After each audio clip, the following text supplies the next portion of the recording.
Simple as a game on the board.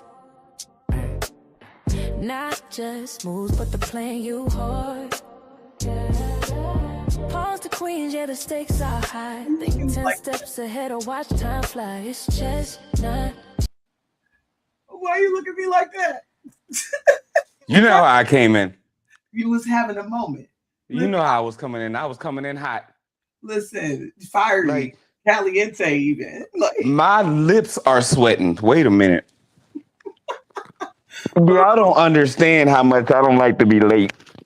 You did great. Listen, you remember on like the cartoons, they be coming in so fast when they try to stop, they be like, and their heels smoke be coming out their damn feet. Oh, yeah. That didn't happen to me. Let me tell you what did happen. I busted my ass on my patio, and everybody at that block party that I was telling you about saw me ass to concrete. We are Chestnut Checkers. My name is William Alexander. Clearly, I have my beautiful, calm, and relaxed, sensual shoulder, might I add. We doing Miss Kristen Rare Sense Wilson. Big prayers and thoughts to Lovey Levain. Yeah, she's not feeling a little, good, but we are having our thoughts and prayers to her. As y'all can see, I'm still getting myself ready. I thought about it for a moment. And what I did decide was I was going to be on my bartending mode. So y'all going to see some clinging and clanging, but I'm about to put some game on y'all. And y'all going to see me relax and settle right into place. Watch this shit. I'm not even medicated today. What are our current events today? Jesus. Well, first of all, William not being medicated is a current event today.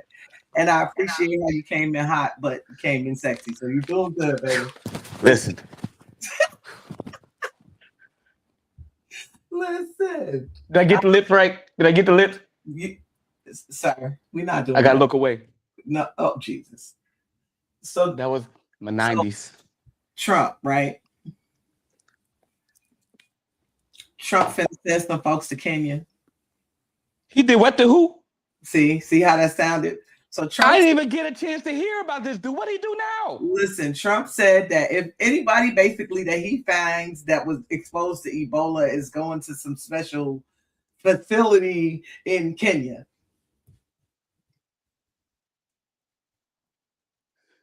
Why Kenya? Right. What did Kenya do? You know how on American Dad there's that running like joke from Indiana Jones where he's like top men and then they screen out to the warehouse full of just weird shit. Oh Jesus! That's what I think of when I hear facility, my nigga. Like, what are you doing with these people? What are you doing? Like, I have a lot of questions that need to be answered right away. So keep yourselves 6 feet apart at this point. Like, please wash your hands. We're back here. Wear your mask in the car by yourself. You never did. Christina, look, like, let's Great have day. some sense about this one this time, okay? Right. Like, yeah, if y'all didn't learn from the last time, because they got all kinds of stuff.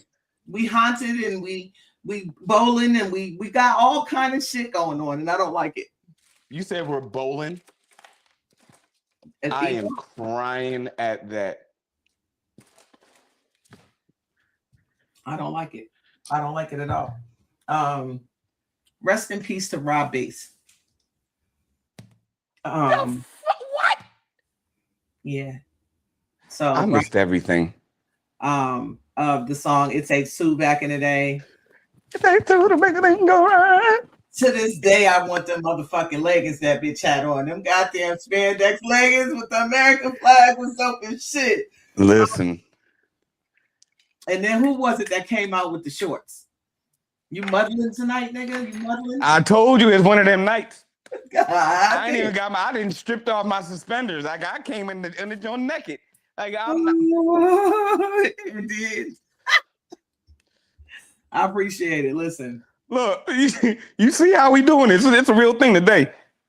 But he passed away at 59 years old, bro. I'm sad. Here's where I'm fucked up. No, I'm fucked up. Because I could have sworn this nigga was in his 30s back then. So how the fuck is he only 59? Tell me you think. Tell me, look at that nigga. Just think of him in the video. Damn. No comment. He was an old looking dude. He was old faced. He did have an old face. I'm shocked that he's 59. Like, well, damn, because that's young as fuck. And I'm sorry. Rest in peace. He died from cancer too. They're not saying which one. Let the family. Damn. But I'm praying for, you know, all their grief to go fast and condolences. Yeah. Yeah. Go get your boy, William. Who? Ray. Ray. Oh my God.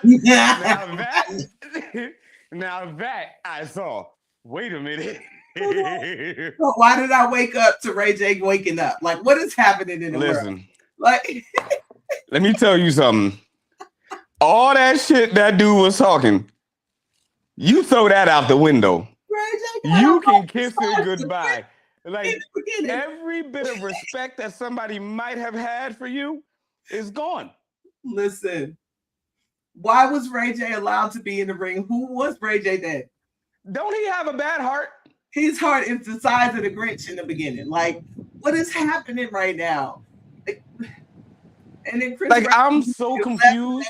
Had me crying. Like, why are they falling out of their chairs laughing at this thing? It was Chris Brown, and the sad part is Chris Brown would have probably took out everybody in there. Oh, yeah, that nigga got abusive tendencies. You know what the fuck that, you know.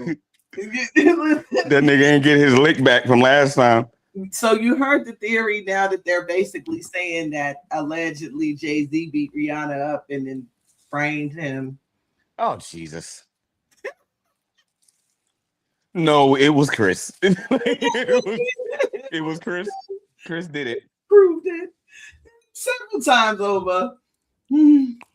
It was all Chris. I still got my theory on what happened in that car, but it's just me. You ain't have to beat on that cup like that. Hey, okay? Hey.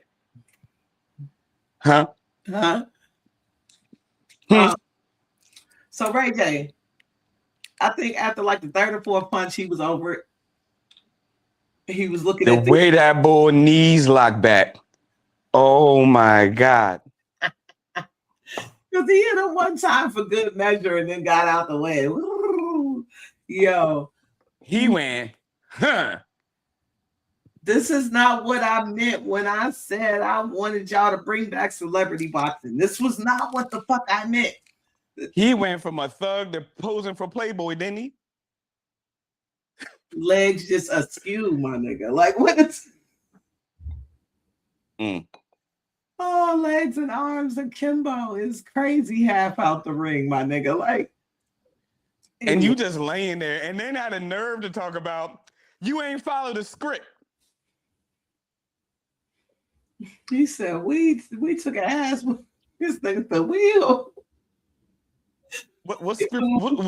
What? I'm hello. Oh, Ray James, come to the front, baby. Well, you know what? Lay the fuck down, Ray J. Stay where you is at. Sit down somewhere. My nigga, please. Go on, sit your ass down somewhere, Ray J. Let this be the last time. You've been hanging around Money Mayweather so long, you thought you could fight, my nigga. There's levels to fighting, brother. There's so many levels of fighting that you have not gotten. Like, oh my Jesus. I can't breathe, y'all. Brought to you by Jim Beam, my guy. My guy. I needed you today. Okay, so this is kind of a personal one for me, but it kind of ties into what we is talking about today. You remember the nigga that played Chandler on Friends? Who? The white nigga that played Chandler on Friends. Yeah. Okay. You remember how he passed away? No. One of these multiple drug overdoses, right? Oh, yeah. This nigga, the doctors is going. The assistant just got 3 years for being a middleman, my guy. An accomplice? Yeah, he's basically being looked at as the drug middleman between the pharmacist that was killing this nigga on bread and What? Chandler Bing. You know, I want all these doctors that has something to do that's getting $1 for somebody's disease and affliction. I want them all to suffer. I need Here's you to where it suffer pisses me with some off heavy even shit. more. Good. I'm glad y'all got them niggas. You see this? That looks delicious. It's scrumptious. I'm glad y'all got them niggas. Howsoever, Prince's death was not an accident. And y'all didn't look into that at all. And Prince is a national fucking treasure. And that the deaths are almost exactly the same. Prince Is on that fentanyl is crazy. Prince on fentanyl is crazy, first of all. It is. That should have been the red flag for everybody to go crazy over this shit. So it just as one of us, it shows you the disparities, right? With that being said, as one of us, we do live in a state of basically perpetual fear in this country. Absolutely. Absolutely. It's man. Like I don't know. I guess I lived in that space. I'm guilty of being like, I guess, brought up in like the heaven or hell. And if you don't do this, you're gonna get sent to hell or some shit, or you're gonna be this way, and then nobody's gonna like you, and then all this other stuff. And then it comes to find out that none of that stuff was really what I thought it was. So I think I recognized that pretty early, but I'm glad we're here to talk about it because it's going to be a pretty interesting conversation. I mean, and it isn't just us. It's all of us. It's all of us. It's every human being. I can't even front. Like every human being is under some stage of Operation Fear at this point, and it's very, very, very. It's DC villain level shit going on out here for real because yeah. There are places in California that gas is over $20 a gallon. Bruh. Because of the smog and all of this shit. Like there are places where gas is over $20. That in and of itself is going to change the vacation industry right now. You know what I'm saying? You got airplane lines closing down. Like this is crazy. They airplanes was appropriate, not lines. I'm cracking up. I'm just saying, come on, bro. I liked Spirit. Horrible. Why? I like Spirit. Spirit took me from LA to Philly many a times. As many times as Spirit was good to me. Flown. I don't think I've ever prayed as much as I do on Spirit. I've never seen as much tape on the wings as I do on Spirit. I never get as much attitude from the staff on as I do on Spirit.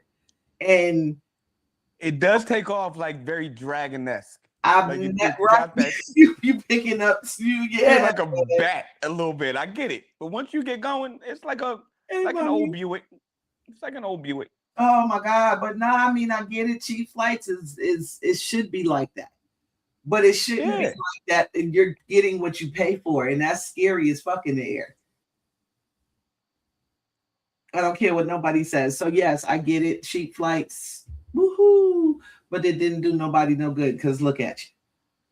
It did me good. I traveled. I found holes in area codes. Oh, nigga. Jesus. I did. There you go. Man. People all over the world join hands. No. Start a love. I did. 2021 was good to me. Oh, God. Hey. Judge yourself. I wasn't afraid of shit. Y'all was the ones that was afraid. Tickets was $19.99.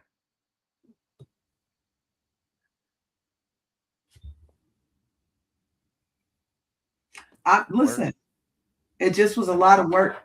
You got what you paid for. I can't even front. Like, it wasn't my favorite experience, and I've been flying since I'm little. Mm-hmm. It wasn't my favorite.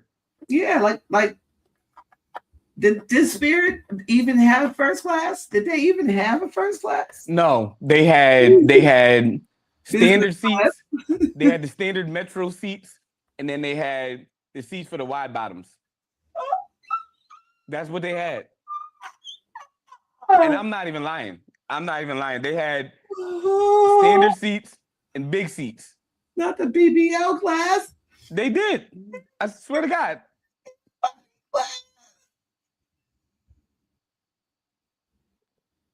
Sorry, y'all. It's been a day. I can't make this up. There wasn't a crack of a smile in my book. Right.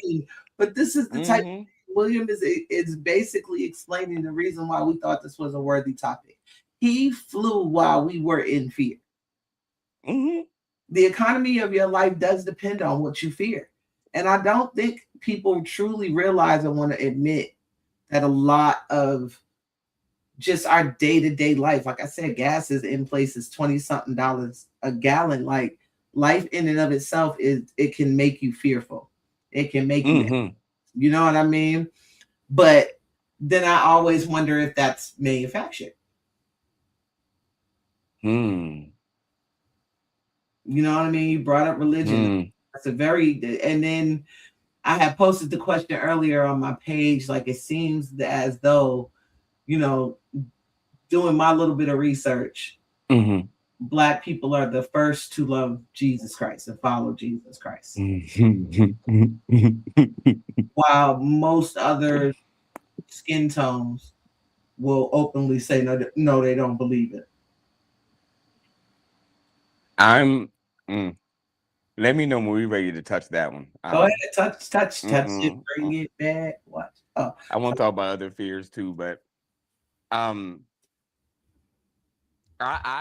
find it interesting, and I said this before, and I'll continue to say this. It's like, I guess I identified the boogeyman being one and the same human being when I was probably like about 15, 16 years old. I was like, oh, y'all the same motherfucker. You just, okay. So, did you get it? You already see where I'm going with this. All right, so bet. We're now in religion, and I noticed that there's a lot of boogeymen on the pulpit. And the boogeymen being on the pulpit are, you know, saying, if you don't do this, and it was always confusing to me because it's like in what I was reading, it was saying do this, but you're telling me the contrary. You're saying that what I'm reading says all have sinned, but you're saying if I sin, I go to hell. But you're allowed to sin and then cast aspersion on me so long as my sin is overt and your sin stays covert. And then you use a manufactured name, like you said, and then you put that inside of and you indoctrinate us with that. Like, here's an example of what I mean. Let's say you're a teacher, and you had this one kid that he's advanced, he's going through, and he's kind of slid under the radar, but you're the one that picked out that the little motherfucker couldn't read. You're like, hold up. He's illiterate. But instead of putting his business out there, you take him in and he says, hey, Miss Wilson, Miss Kristen, and you like, call me Kristen. He's like, okay, Miss Kristen, can't read, cast out the bag. And you're like, I'm going to teach you a real quick philosophy on how to read. So he's in fear of being shown how to read. You now give him, and I'm going to tie this into the Bible real quick. And you give him the key to how to read, not only efficiently, but fluently, but then not only do it fluently, but also teach others. You ready? And you tell him, let them know that this all can be done. You just got to put in the work. And instead of him saying that, he says, Beth showed me how to do it.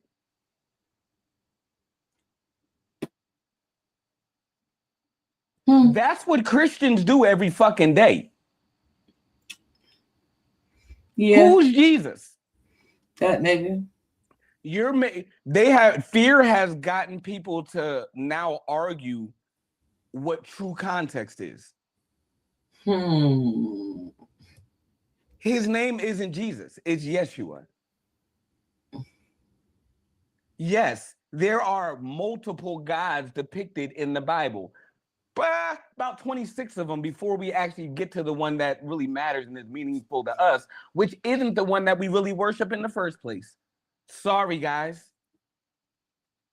Fear will have you believe that we have a monotheistic viewpoint on what God and the Trinity aspect, but that's never been the case. There's been Elohim, there's been El Shaddai, there's been Elyon, there's been El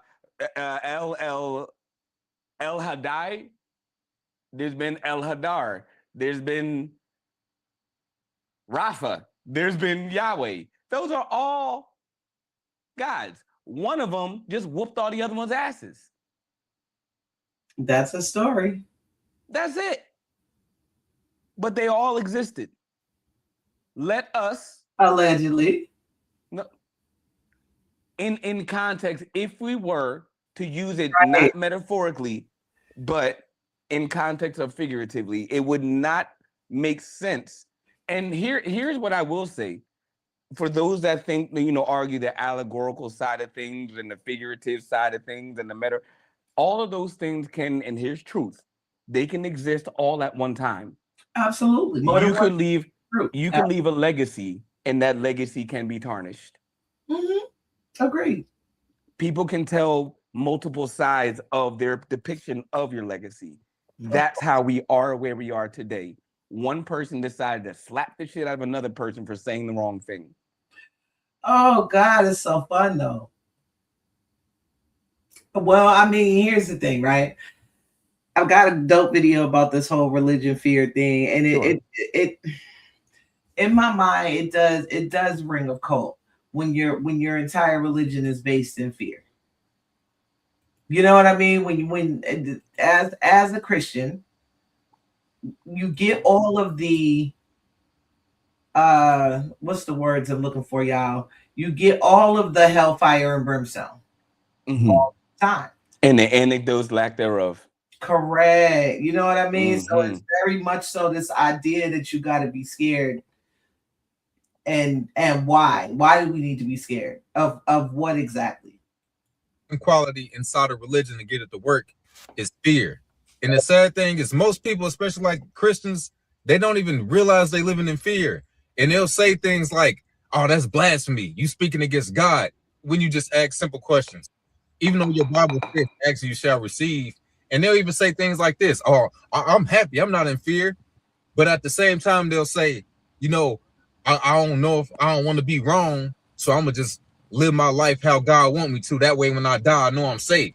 That sound like you scared. It sound like you would rather be safe than sorry. And this, the whole concept of this God thing, a loving God shouldn't have to punk you to get his way. He shouldn't have to threaten you to get his way. And no other time in life is it okay for somebody to tell you to do ABC or I'm going to hurt you. You're looking at them like they're a bad person, but God, for some reason, he get the slide or threatening to burn you for the rest of your life. Your life a disaster if you don't do what he wants. Come on now, a perfect God doing something like that. People live in fear. People need to at least understand how fear affects the body. It's not good for your health. It's not good for your mental health.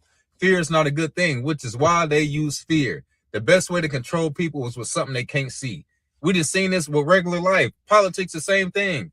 The whole Project 2025, nobody can physically see it, but everybody's scared of it. The boogeyman as a kid, you couldn't see it, but you were scared of it. This God thing, you can't see him, but you're scared of it.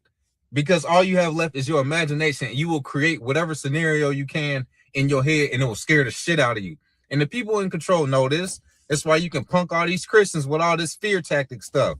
It just don't work on me. And that's when I become the Antichrist. That's blasphemy. No, I'm just open-minded, and I don't live in fear. Difference between us and y'all. They not like us. I heard a little rhyme when I was younger, and I didn't understand it until Now, did you have a comment on that, by the way? Please excuse me. They're not like us. That's it. I get it. Mm-hmm. And we talked about good. Ooh. And I never got a chance like to really get in depth to this very same point that I wanted to make. Good is it encompasses hardship. It encompasses all these things, and it doesn't encompass fear, however. Right? So if you take one O out of good, you get God, right? That other O would be ourselves or the object that came from God. Okay. It's still connected.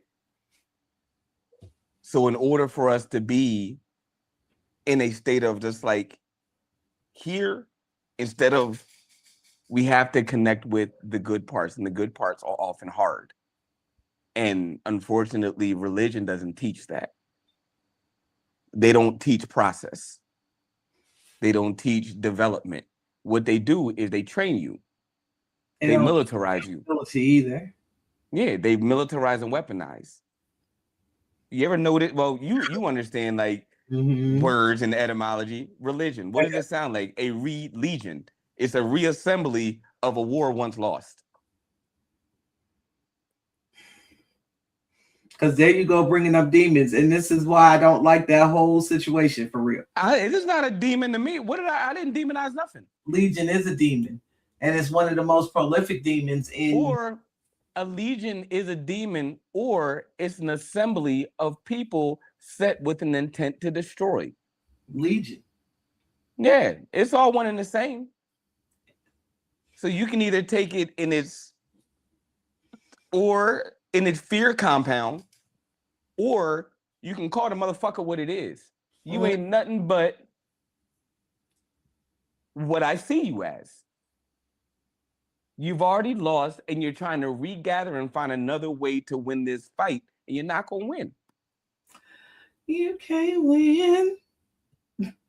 Sorry, y'all. I love Michael. Like it's like, for example, and this is what fear tactics like, and there's a certain level of folk that do this. Mm-hmm. They get their ass whooped, right?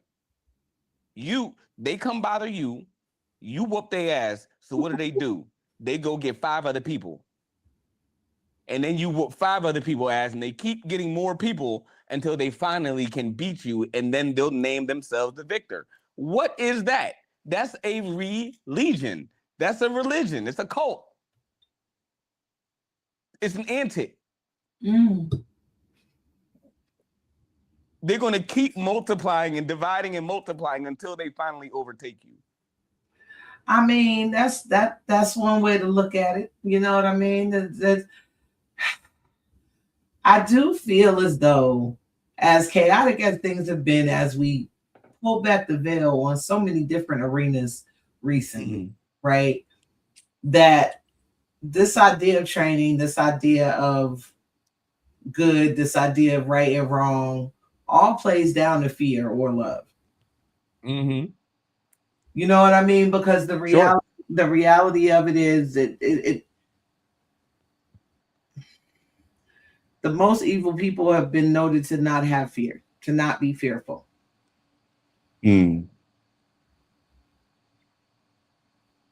Saints, however, also have been noted to not be feared, to not have fear or not be fearful. Sure. So it really is the wolf you feed. And I do believe we're being fed so much that part to counterbalance.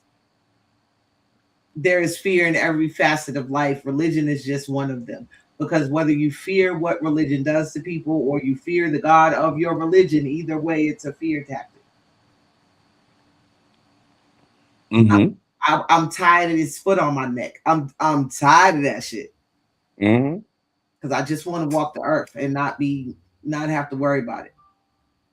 And what's her name? The comedian, tall, dark skin, beautiful lady, from Saturday Night Live. Leslie Jones said it on a podcast the other day. What the fuck do we have volcanoes for? Like, why are we not throwing these motherfuckers in volcanoes? Throw a couple people in volcanoes, and a lot of this shit would stop. Well, because that's the thing. Because that's when it becomes principle.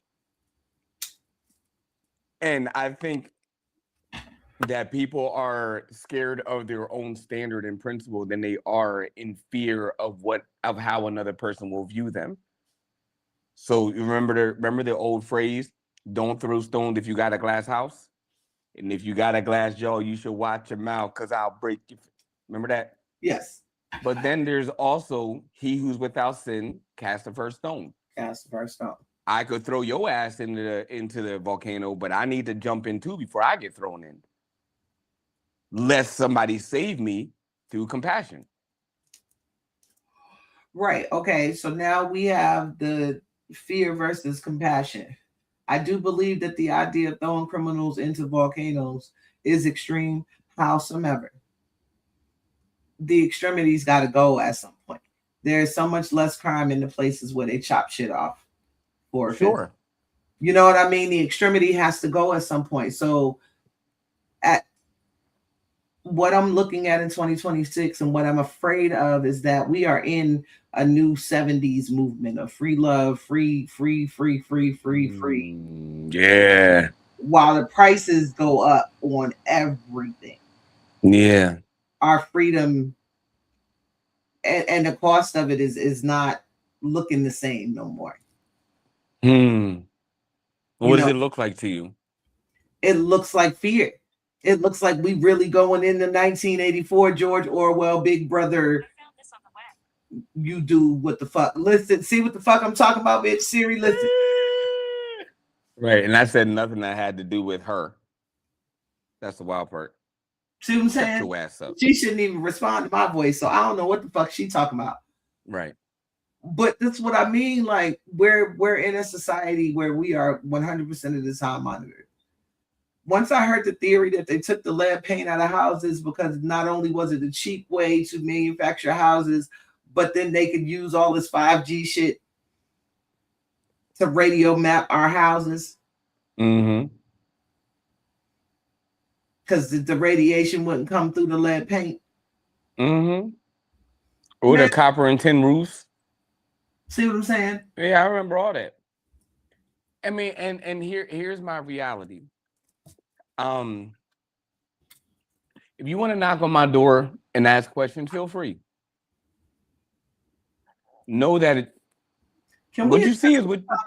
Hold on, huh? Because Christina, right. Look, the spirit. I used to always get mad at this shit in church too, because where was the spirit in you 5 minutes before or 5 minutes after you set your ass back on that pew? What you mean? Most of the people, they jump up in church and say the spirit is moving them in one way or the other. But they're the most wickedest, nasty, done cussed out an usher or two that Sunday. Like, or is the usher cussing out motherfuckers? Right. Mm-hmm. Mad because you got to bend over twice because she doing too much. Ushers, you know, the affectations that you find in church are some of the most, like, are circuses 501c or whatever the fuck that is? No. Well, assuming that you want to include all parameters, then it could be. I mean, and again, this is to the nature not of all, because I believe that there's a difference between churchology and the culture of Christianity. The culture of Christianity is what it is. Love your neighbor, and it by way of loving your neighbor and the weight of love that you have for your neighbor, all encompassing, overrides even the commandments themselves in the book of law. Why? Because again, through the love, you exercise certain elements that you wouldn't necessarily recognize before. So with that said, I don't believe the church really exercises those same laws of love. I have not seen consistently maybe a spot here or there, but not consistently. So that aspect. Does that make you afraid? Does that make you afraid to be a part of that aspect of what Christianity looks like on earth today?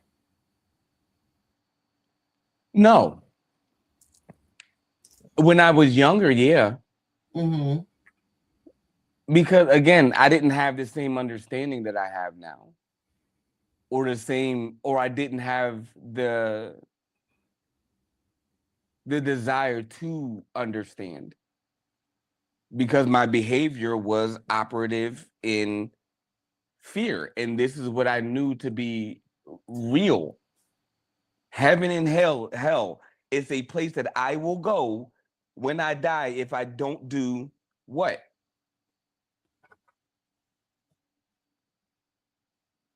That's a tricky question. It is a very tricky question. That's why I'm like, don't put me on the spot, nigga. That's a is it that I don't do good? Or if I don't do right? Or if I don't do just? No. Or is it if I don't follow your rules? Their rules. Because we're not talking about the church. We're not talking about the church. Exactly. We're not talking about the culture of Christianity. We're talking about churchology and the fear-mongering of manipulating people of doing what you want them to do, or else you will reside in a place that I deem you to go. But see, that brings us back to the attitude I had against the word manipulation in the first place. Mm-hmm. You know what I mean? Because it is. Fear is a manipulation. Implied fear in any way is a manipulation. And then it makes me wonder, why are you manipulating me? To what purpose? To what purpose? What is the purpose of manipulating me into believing these things? Telling me to read a book that you don't really want me to read, because the moment I tell you you're wrong, I'm gone. And here's what it says, and like I know we're it may seem as though we are highlighting just like the religious aspect, but the embodiment is what it is. You have the right hand, let's call the right hand religion. And if the right hand is religion, let's call it left hand politics. Are they not one and the same and operate exactly the same way?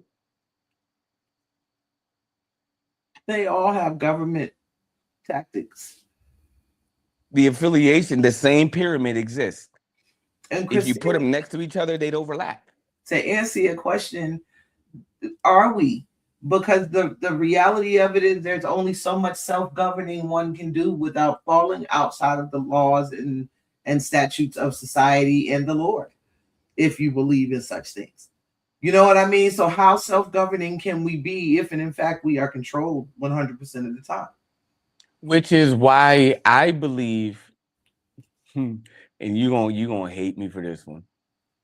You boy. That is why I've come to fall in love with the idea of being married and being in a relationship again. Where there was a time when I was like, fuck all this stuff because of that. But there's a part of me that there's a realm of people that I've learned and come to know that can keep that part of me that is that wild Tasmanian devil under subjection with a quiet voice, no more similar to God's. God created those people and one unique person to say, William, get your shit together. Not is one unique person, but there is a certain style of personality that complements this rambunctious natured individual. I used to be afraid of being contained. But now I'm just like, this shit is exhausting because I sometimes don't know if I want to go or come, whether or not I'm coming or going. You're making my jaw hurt, William. You can speak freely. Why are you withholding your thoughts?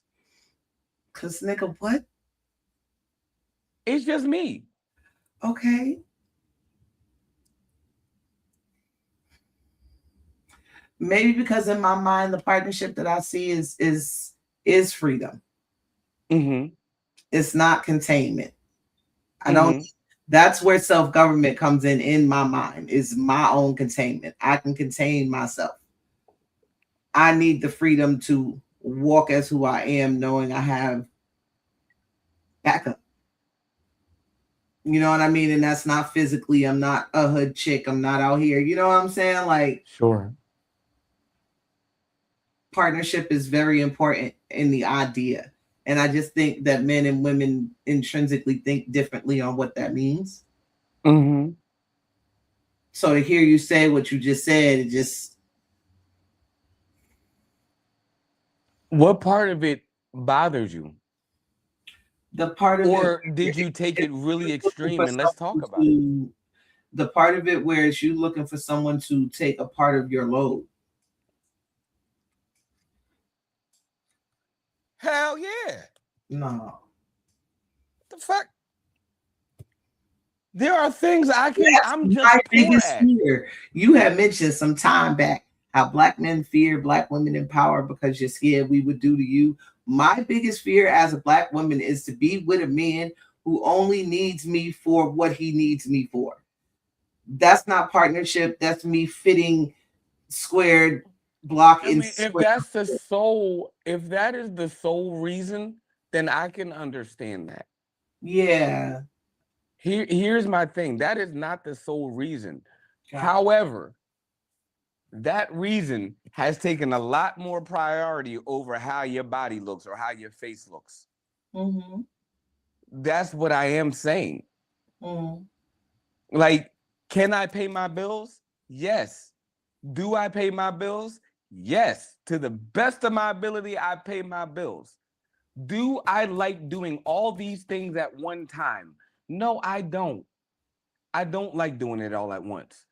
And guess what? There are things that you do that if you were in a position to give up one thing, to do something low-hanging fruit that you never want to think about, hell yeah, you would do it. Like, I don't want to have to get up, wash the kids' faces, brush their teeth, make sure is your homework checked because you told me it was checked last night, da. Now, if you want to do that, then there's probably something on the other end that you don't really want to do. Mm. And maybe there's somebody that wants and just yearns to do that thing.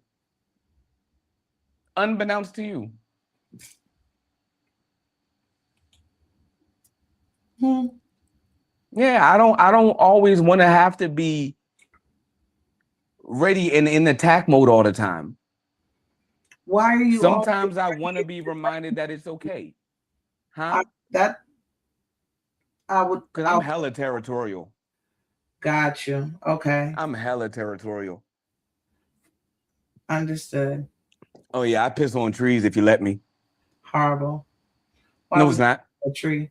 Don't kill trees. We need all. My urine is great. Nigga, first of all, we're not having this conversation online. Well, you told me, like, why? You told me I'm going to kill a tree. Because you don't piss on plants. We're not animals. Ew. There's a part of my nature that is. It's kind of barbaric. Really? Yeah. That makes me fearful. Why? It's 2026. I don't give a fuck. God damn it.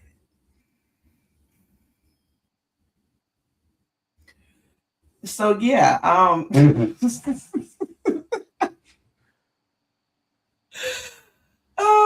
God.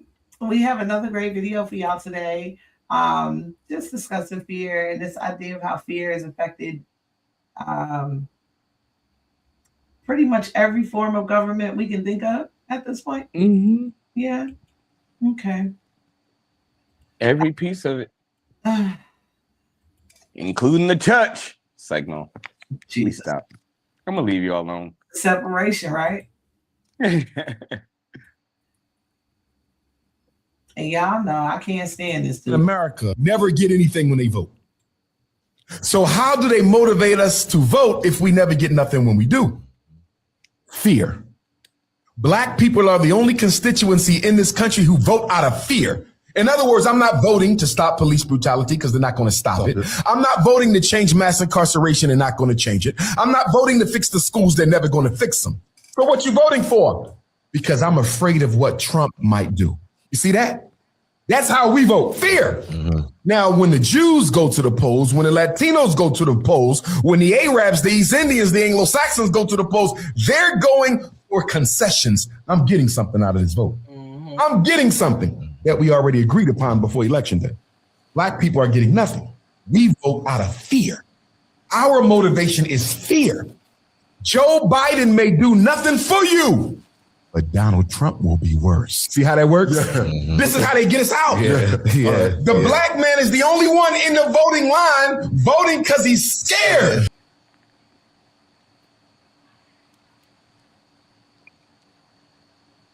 Never not once could anybody tell me an issue, a prop number. Never not once, but they proud with they stick up.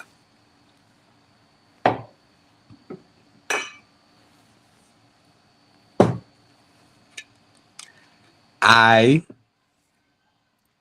don't necessarily care much for Dr. Umar. Let it be on record, and I've said it to his face. But when you don't care much for you. I also have another theory that's a little bit abstract. Listen, even Rolling clocks are right twice a day. And what did I also say, right? Twice a day.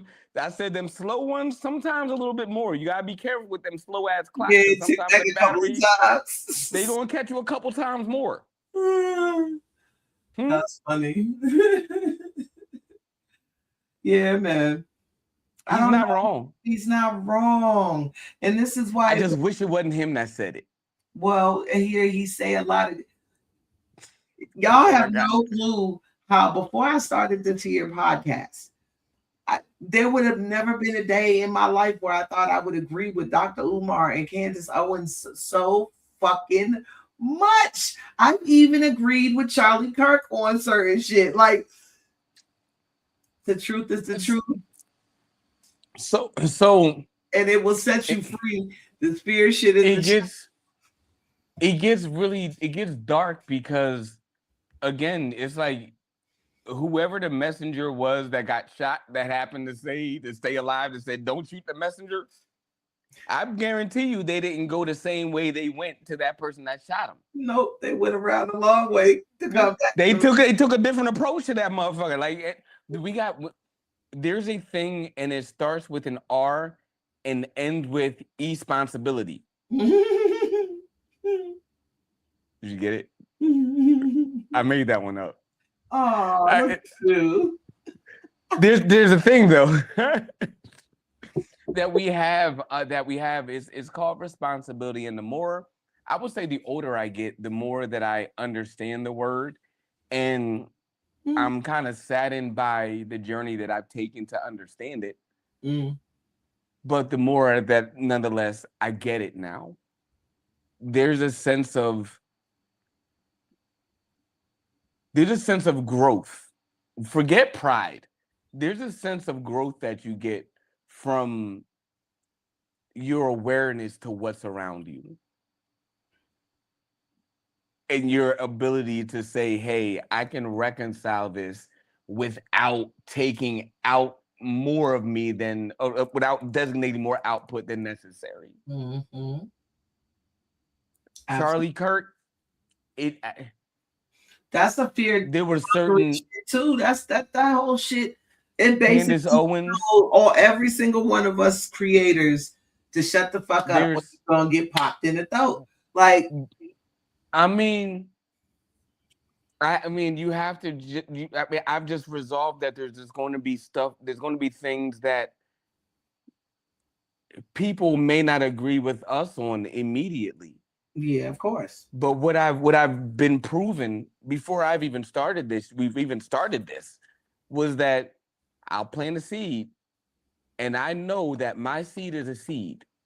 I can't tell truth to what you have, but I only know about, what do I say? I know about 10 to 14% of this world, and what I know, I will motherfucking spite and die for. And when I plant that seed, I know that seed is going to grow. It's only a matter of what? Conditional timing that you're going to come back. Hey, remember when you said, I may not remember you, but I remember what the fuck I said. Because what I said was, number one, out of love. Because I do not believe in destroying somebody to get myself to feel exalted. That's fear-mongering. Correct. Bullying at its finest. I don't believe in having a false sense of peace. I will tell people right off cuff, I am probably the most or the least peace-natured person you'll ever meet in your life. I am patient. Yeah. That blend of patience and humility, it often looks like peace and it's not. I will detonate shit and laugh at it. A mess. That area, I need help in. Why? And certain little things will cause that area to feel more delightful to play around in. And see, this is what makes me feel like there's a real fear. But I'm not afraid of it. Because people, every time I hear you're supposed to follow Christ, I just want to go flip a table. It's so many tables to be flipped. It's so many tables and so many temples to be flipped. And it's just like, nobody sees it that way. It's very, very scary out here.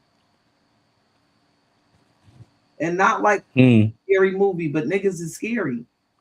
Yeah. That's how people be like.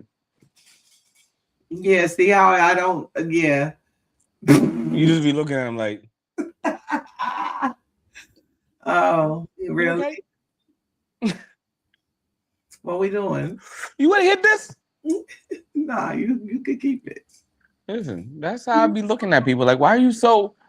Don't threaten me. But that's just it. Like, everybody's living under such a threat. I never thought I would imagine living in the exact same style homes that I lived in as a child now and not knowing none of my neighbors. Yeah. Yeah. Because what? But they got us so fear locked in that who's pedophiling and whose kids don't go outside no more. Man, I just told you we having a block party. They cut off our block for everything. That's what's up. We got elders. We got the most nosiest neighbors across the street. Matter of fact, I'm one of the nosy neighbors from across the street. Hilarious. Keep an eye on your kids. Facts. That part. What your kids doing out here? Yeah. So this way there's an environment, and even if that environment is not naturally conducive to that style that I bring, guess what I'm going to do? I'm going to saturate it. It takes a little bit of bleach to change the whole entire element. A little bit of bleach. Clean the whole pool. You damn right I'm going to do it. Yeah. And I'm going to check somebody's kid, and guess what? I'll check your motherfucking daddy too. Hilarious, but true. I ain't afraid of too much of nothing out here. You shouldn't be. Like, and that's the thing. Like, God, we say this very loosely, and it's not a specific name that hasn't given us that spirit, but it's the presence itself doesn't manifest the spirit of fear. You can't have them both, and it's that cliche. You can have your cake and eat it too, or cake and eat it, or whoever. Shit, like why? And people will. You can't have them both. You can't have full confidence and full fear. You can't have them. William, you don't even understand how many times I'm sitting here doing fake sign language because these niggas is weed taught. I went palsy on me. For real, like how many times these niggas. How many times these niggas argue me down about having your cake and eat it too? Yes, you can. Yes, you can. Once you ate it, it's gone. Either way, on, bitch. Go. It's so aggravating. It's so aggravating. Like, that bitch ain't gonna hug you back if you just covered it. Stop coveting shit. There's a Where'd it go? Mm-mm. There was a comment that says we have to free our minds from the continuous seeds that will flourish, if not uprooted immediately. That is where we're at right now. Like we're already in the society of microwave. They've already gotten us with the fast food and the rapid news implementation and the fear mongering with the news itself. We can't even enjoy sports. Nope. Because it has to have an element of dramatization, and somebody baby mama gotta be, or somebody parent gotta, and we gotta be like, oh, that can't be me. So let me go ahead and root for this person. And does it give off energy? Yeah, but it's only temporal. And it also doesn't apply to your life either. You won't get the same. It just kind of sucks because it's like everywhere you go to put your energy is all fear popped. You know what I mean? Like everything we do is so infused in fear at this point that I don't know how we would free our mind. These seeds are continuous and have been for years now. Years now. We are looking at the results. What are you looking for, William? My life. I heard it drop. It's okay. Go ahead. But yeah, no. Yeah, we're looking at the continuous seeds. You know what I mean? Like I said, we're in a new freedom age. You know, and it's kind of scary to watch because these motherfuckers really don't have no stop signs. No. And the thing is, it's like we're not taking the time to sit and think about anything. Like, consider. Like there's a width. Like there's a width that's attached to that. You put two things together and you let them go simultaneously and see what the vast array of resolve could be. Most people be like, fuck you, you can get out the car. I'm still going to hit that wall. I'm getting the fuck out the car then. Let me get out the car. You don't even understand how much true crime shit I've watched recently that involves somebody jamming somebody up in a car. Like, let me get the fuck out. Give me that honest ability to get the fuck out. And I think me make a choice. That's the part of it that I think pisses me off the worst because the fear puts you in a bubble. Yeah. The fear puts you in a bubble in every way, financially, emotionally. You know what I'm saying? People talk about living in the closet for one thing or the other for however many years.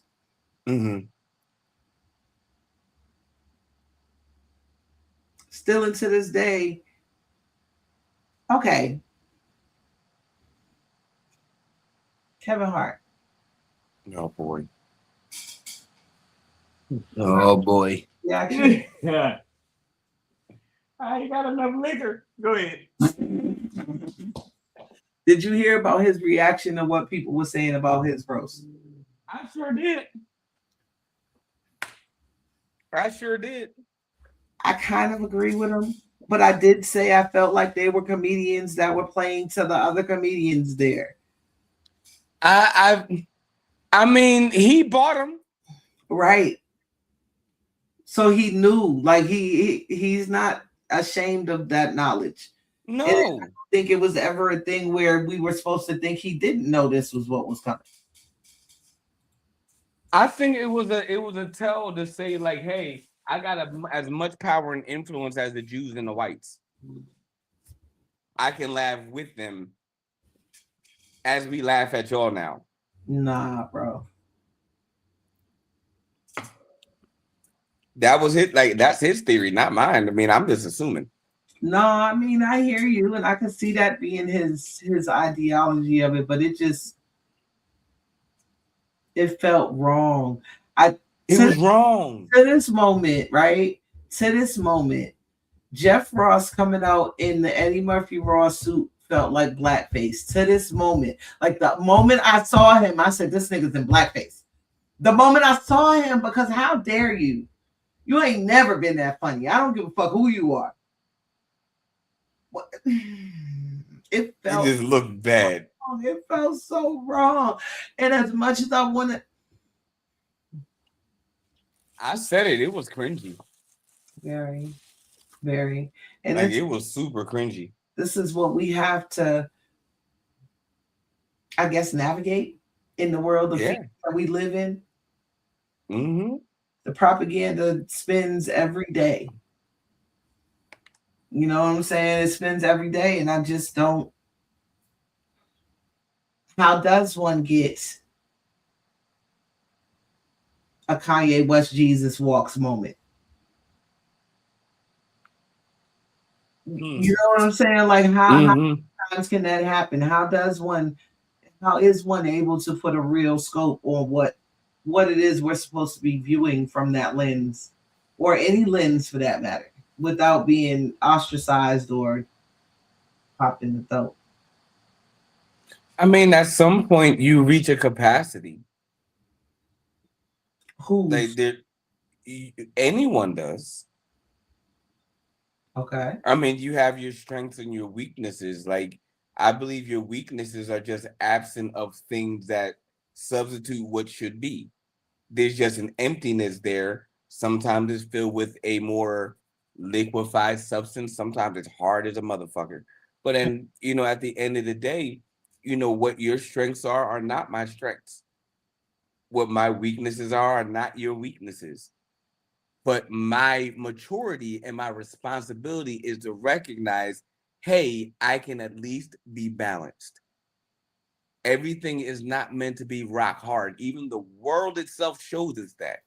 We have land and we have sea and we have air. Everything else we can create, but do it in fucking moderation. Yeah, but it's the creation of shit that's fucking up the creation of shit, if you get what I mean. It's the lack of moderation that's fucking up shit. Okay. Greed is the root of all evil. Okay.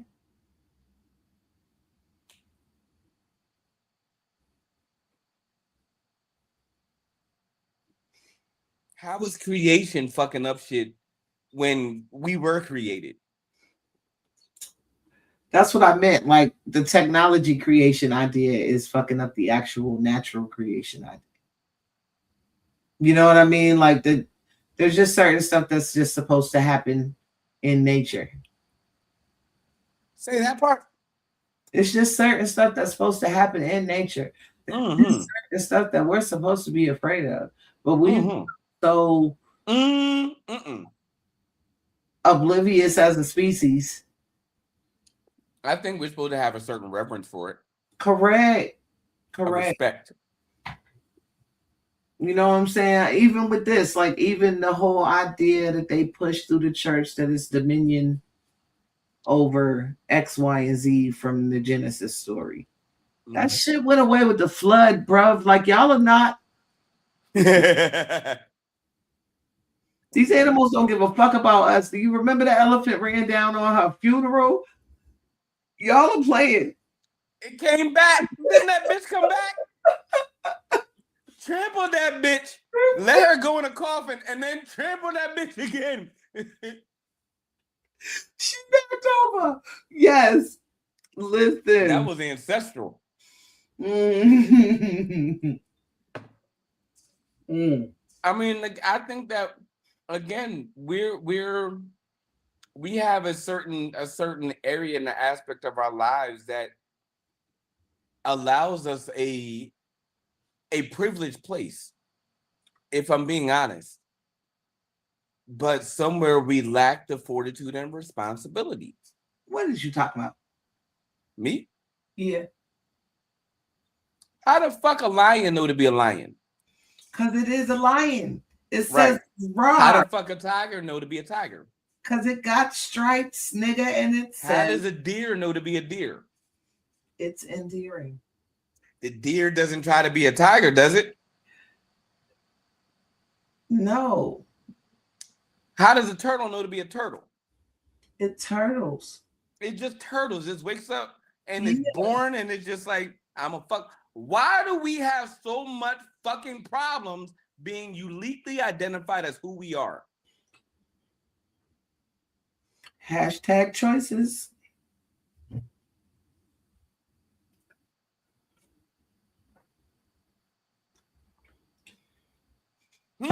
Fear makes people. You almost got me sound like that old ass dude. What's his name? Huh? You don't know nothing, man. You know his hand. You don't know nothing, man. Huh? You don't know nothing. Huh? No, okay, so I think what Lovey is saying here does apply. Like fear locks you into this bubble that starts to feel like freedom when it blows around on the wind. Fear stagnates your growth. It can, but if you recognize what it is, can you avoid that stagnation? Yes. How? When everything around you is set to make you stagnant. Oh, that's a whole other conversation. Well, see, no, because if you remember, there's a lesson to this. I need my board. There's like pat, and then pat, and then pat. We'll get through it. Yeah, there's gonna be lessons that we're gonna have to fight, and there's a lot of badass kids in our comment section. So, I yield though. Yeah. Damn. What do you think I was gonna bring it up? Fuck y'all. I love you. Damn. William's on one tonight. Y'all saw that beautiful, delightful concoction he made earlier. So we're gonna allow. It's called an old fashioned, and you're not gonna judge me. I wasn't judging you until you said I was judging you, and then I had to judge you. I judged you. God damn it, William. But no, I mean, I really the fear of judgment is crazy. It in certain things until you experience that thing that you're afraid of and live through it. That's the part. Mm-hmm. That's like if this was a whiteboard. Step number 1, identifying what it is. Mm-hmm. Step number 2, identifying yourself in step number 1. And number 3 is a choice. Now 3 has subclauses to it. Damn it. What? It sounds like fine print. No, it is. Fight, flight, fawn, or be free. You're making up shit now. I'm not making it up. When something it causes an adverse response to what your baseline is, what is your natural suggestion?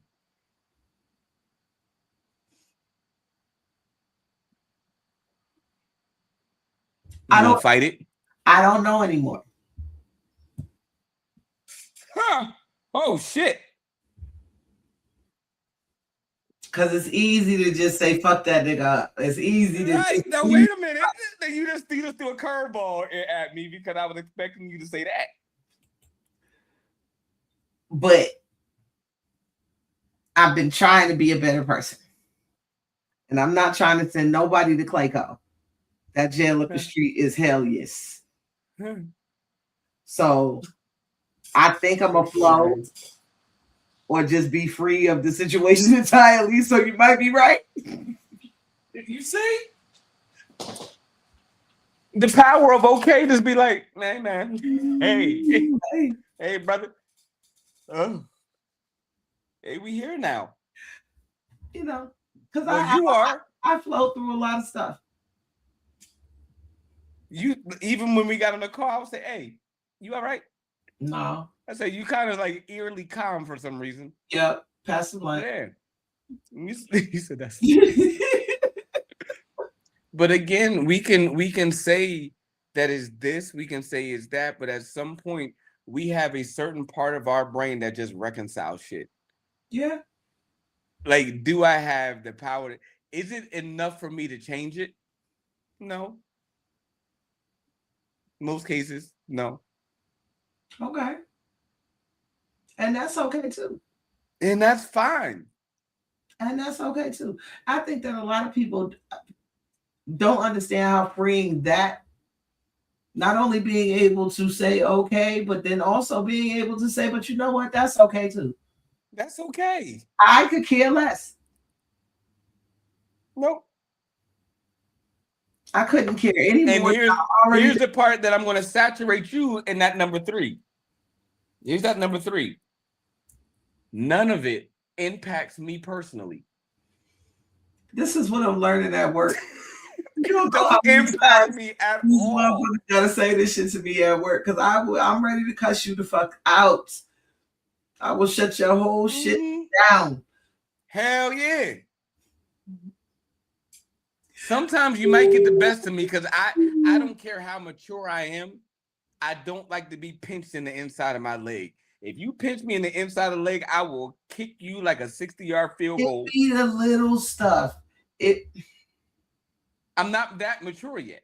You've been on phones like I've been on phones. Well, you gotta say what you gotta say, and these motherfuckers will try to rush you through that shit, and it aggravates the fuck out of me. Like, listen, even if we was on a virtual call, I guarantee you wouldn't say half the shit you would say on that goddamn phone. Oh my God, you got me fucked up. So reckless. Ooh, Jesus. But yeah, man. Let me count the ways. This is how crazy it is, though. Like, you gotta. Some of us fear going to work. I mean, and again, I don't think people even fear going to work. It's the idea, because we've gotten to this point where, again, we've limited our vocabulary. We've already limited our mindset. So I know you're not in fear of doing work. You outwork me in most cases. No, I'm talking about these jobs, this job in this life. I'm talking about shit. Like, y'all motherfuckers, I'm so sick of this shit.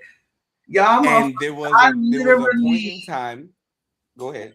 No, you good. I can't say it on camera. No. Oh. No, yeah. Well, saving grace. I'm going to help you. There was a point in time where women had enough. And then we had what was called that balance of affirmative action that was included with, the DEI, all that other good stuff. And then some woman a manager, and we found out exactly how much of a bitch could be. Y'all fucking shit up for everybody out there. Now, let's put it for the record. I didn't say that. I did not say it. That was me. But nowhere did I disagree. These hoes. And it's exclusive. It's exclusive to a culture and the behavior thereof. That's all I'm saying. Because of how I've learned, there's so much that I've learned from women who so afraid to lose the little bit of something they got. I can't help you. It's sickening, bro. There's nothing that I can do to make that better for anybody. If you're afraid of moving an entire fleet forward, right? I can't. What do we do with that? So we're all supposed to drown? I'm not drowning for nobody, bro. Neither am I. Ass off. I'm not going to be Leonardo hanging on the side of that joint. Nope. Your daddy should have taught you how to swim, bitch. Okay. Hear me out. You afraid of water, not me. The fact that nobody smacked Rose after we seen how big the door was, and she let this nigga die anyway, is one of my pet peeves. Like, if I get to heaven, Eve and Rose from the Titanic finna catch these motherfucking hands. Rose ain't even impact your life. Because that man didn't have to die because you was afraid to be not like that. Not like that. Not like that. Hey, you finna throw the richest goddamn diamond in the ocean. Fuck you, bitch. Not like that. Like there's so many things. Like I almost feel like you were the reason why that boat, and you could have stayed alive through that thing. You could have been on the raft and been out because he tried to warn you. Facts. But tried to get you to fuck while you was playing. Got Celine Dion singing your daggone obituary. Listen. Fucked up, bro. That's fucked up way to go. Nigga with this frozen like. That's a fucked up way. That was a big ass door, yeah. Bro. That was and ships too. That was them big ass Tartarian ships. That was a big ass door. Mm-hmm. She has space. I mean, and that's then for real. Now we're even on certain topics. Like that's how I listen to people when I hear a lot of I feel like. Ooh.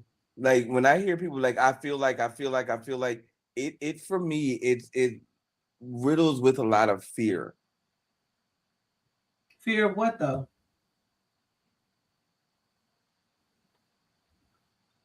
Individuality.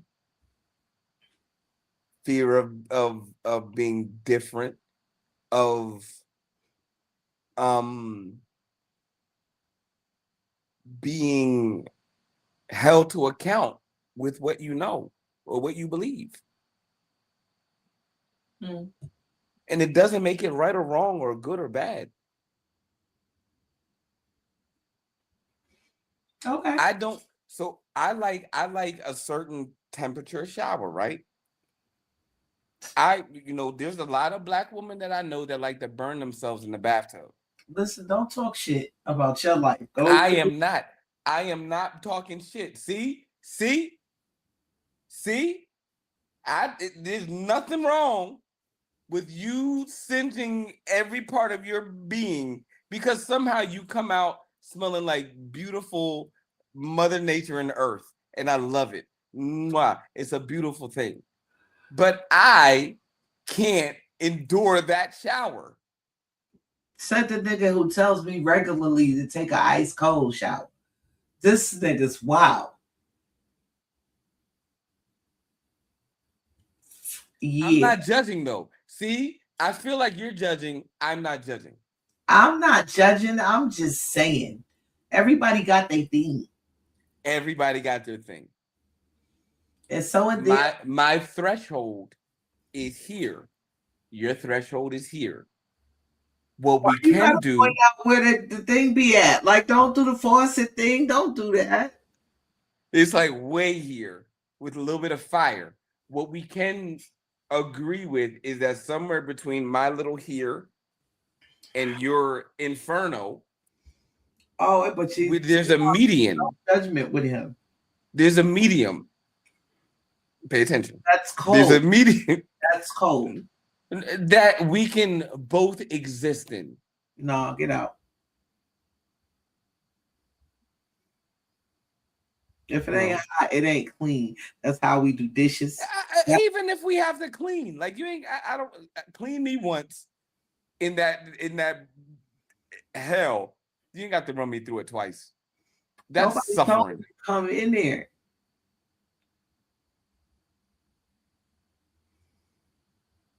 Just complaining for no reason. I'm not complaining. See, like that. No, we got projected. This has nothing to do with the shit. It's the differences. I digress. It's okay. The differences are cool, and they should not be feared. Howsoever, it's okay to tolerate differences as well without having to entertain yourself and avail of said difference. I think absolutely what William's trying to say. That's what I'm trying to say. I'm with you. I feel like you projected me a little bit. I didn't me too. I feel like my titty is out. Like, and you just no, put your titty away. Okay, you're all right. I was like, no, that's not what I said. But yeah, that's what I said. That's not what I said. You're all right. You're all right. See how fear has us in a chokehold right now?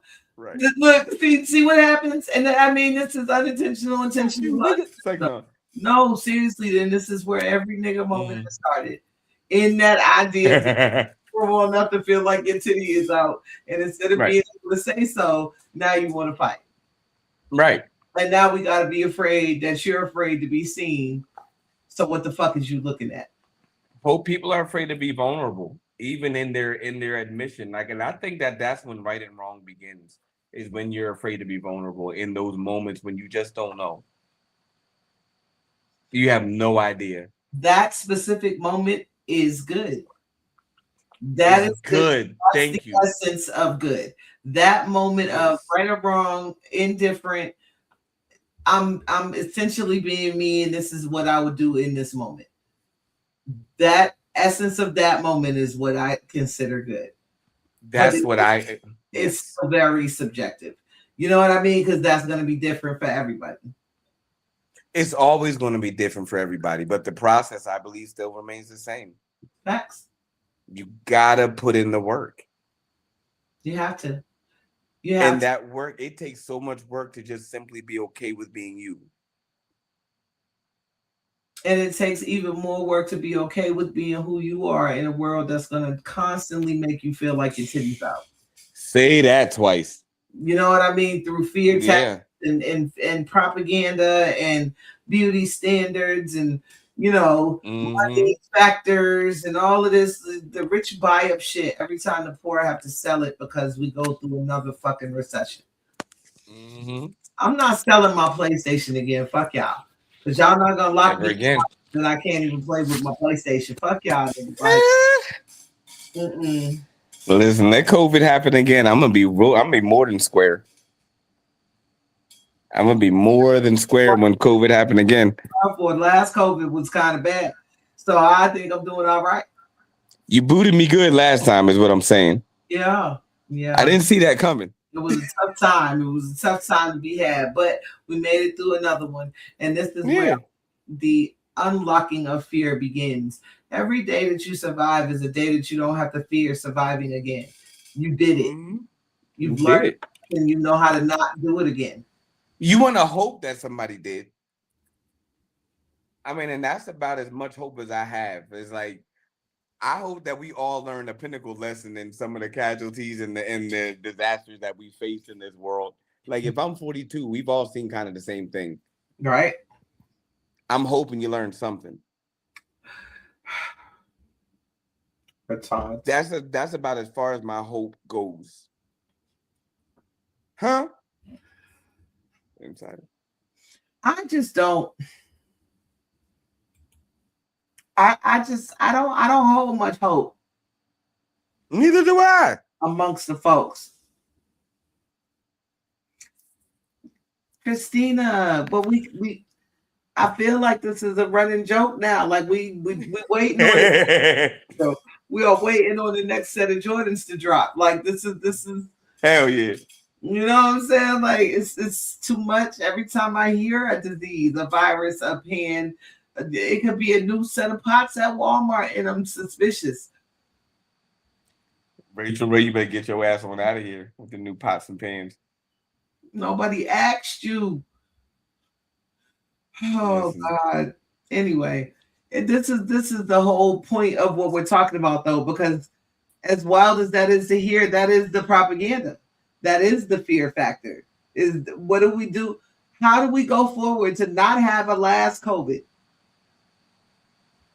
Are we going to follow the rules to where we don't wind up locked up again? Because this shit is, y'all think martial law is not real and they are just doing it. Still waiting for a stimmy 6 years later. Begging for a stimmy. Meanwhile, trying to duck and dodge because they still not sure whether or not they going down for them triple Ps. That PPP loan, they already got you. Look at it. Come middle of the night like Elian Gonzalez when this shit settle down. You just wait. Y'all with a fucking spade in the back pocket. of the government right now because all that pew pew pew money they finna put into the system once they recoup what the fuck they doing right now. Y'all think this again? Y'all it's a wrap. They cut niggas food off. You think they give a fuck about putting you in jail? Man, listen. They snatching motherfuckers up in child support like crazy. On child support, it is crazy, yo.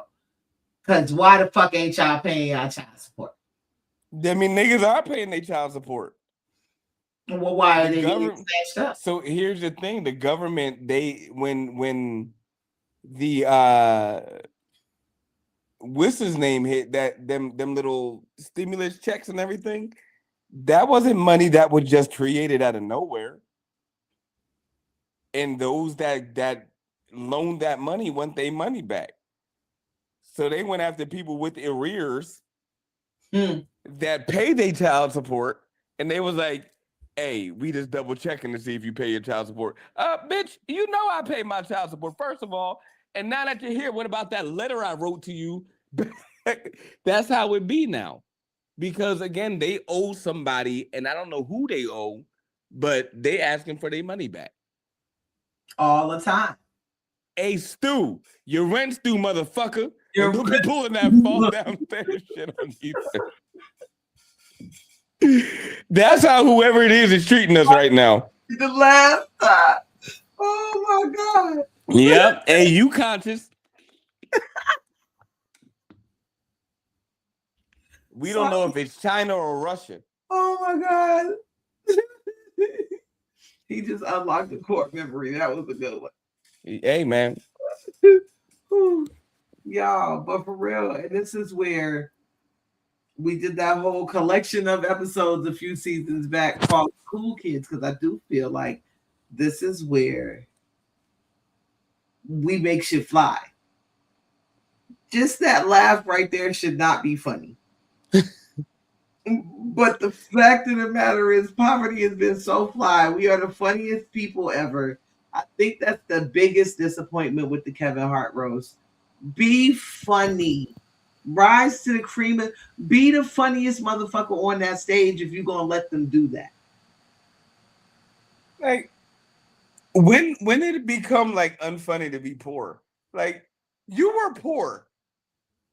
Now all of a sudden people want to be like, no, bitch, let's laugh at our struggle and pain because part of it is medicinal. It becomes unfunny to be poor when, in fact, you're Kevin Hart, who makes everything about him being rich.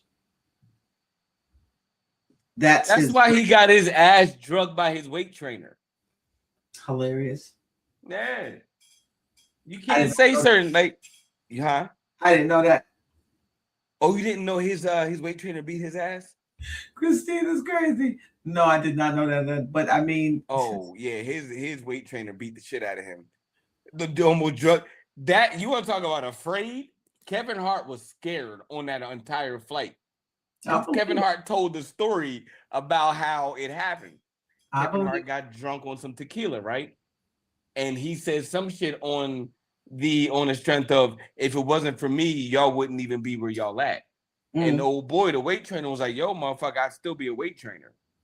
Like, I'd still be training motherfuckers. Right. Like, if it wouldn't be you, it'd be somebody else. I'd still be training. Because I'm certified in my shit. And Kevin was like, no, bop, bop, bop, bop, bop. And all of a sudden, they went back and forth. And Kevin went along the lines of like, I'll fuck you up. Now, Kevin Hart is 5'4". His trainer is motherfucking 6'4". What is wrong with this nigga?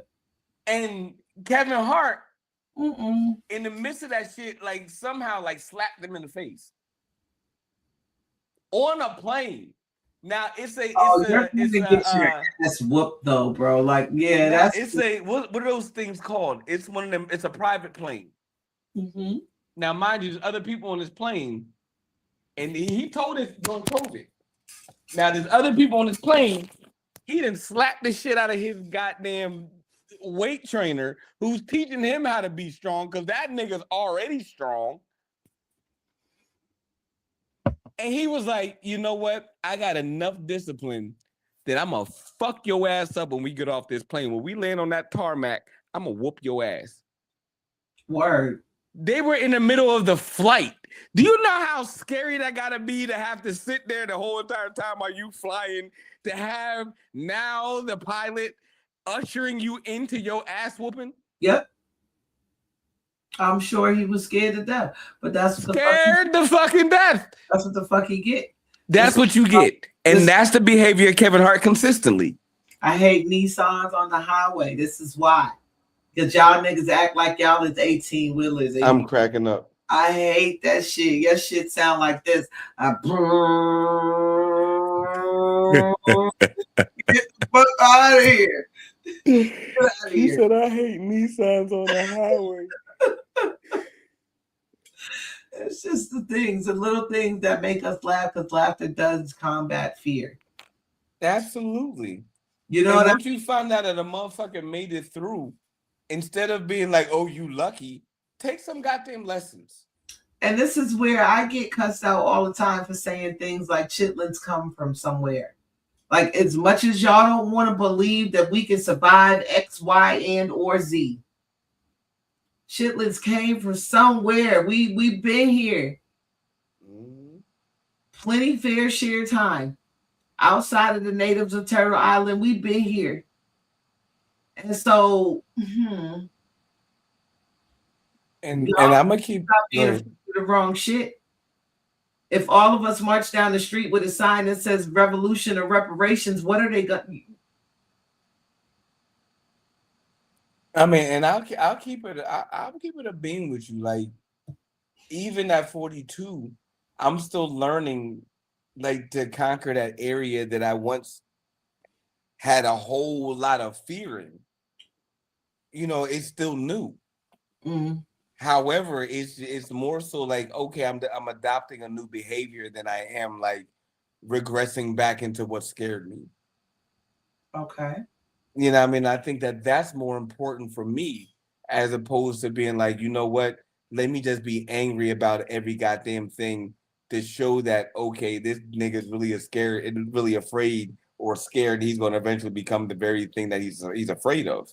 Mm-hmm. I'd rather take a moment and just understand that thing first. Because some things I ain't got to beat your ass, I can just unplug the cord. And the reality of it is love is the only emotion that doesn't turn you into what you're trying not to be. Exactly. You know, we really, really do have to start recognizing what all of everything looks like. We cannot take on everybody's emotion either. We cannot continue this trend of we basically have at this point all given ourselves Asperger's, because we can't understand natural social cues based on the fear mongering and tactics online and on shows, and like we really are desensitized to a lot of things, and I feel like hypersensitized to other things that don't really fucking matter. So insignificant in the grand scheme of things.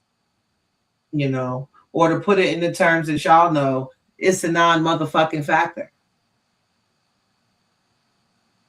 You know what I mean? Like, we are really dealing with fear at its finest. At its finest. Mm-hmm. If ever you've waken up in a cold sweat from that dream that you can't explain exactly why it was so scary, and then realize that was your real motherfucking life.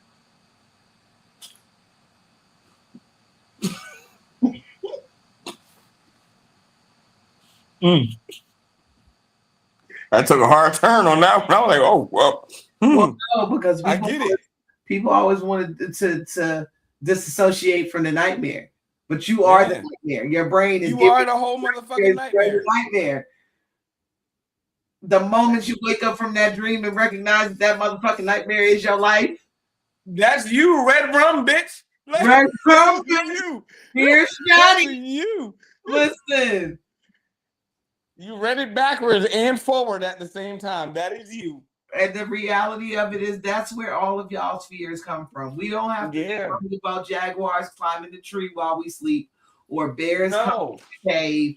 We got to be worried about the fucking stories in our heads.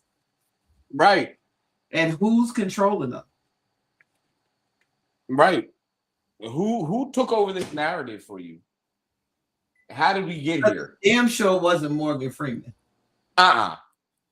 You couldn't pay him enough to narrate my fucking life at this point. He would be bored. Not. He would be bored. I was sitting here pondering and pondering. Pondering and pondering. Kristen hasn't done anything for days. And you know, I was like, she's gone to work and that's face down and ass up with such vigor. So yeah, sorry. But no, again, like I just fear is such a complex idea because people don't really understand how nefarious it is. Mm-hmm. How cancerous it is. I think Apocalypto is one of my favorite movies because it really does capture that idea of how cancerous fear is. Mm-hmm. One of the videos mentioned how it's not good for you physically.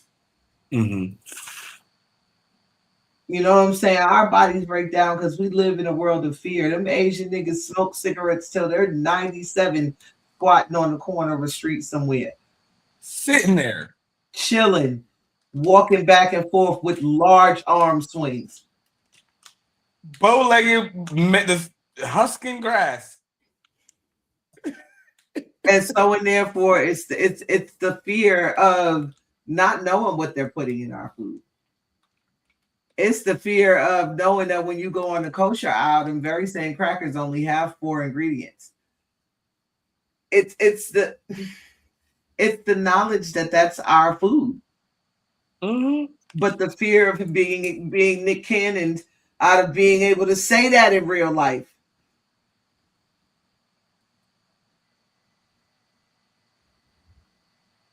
Cancel culture is a bitch. Like, it's so weird.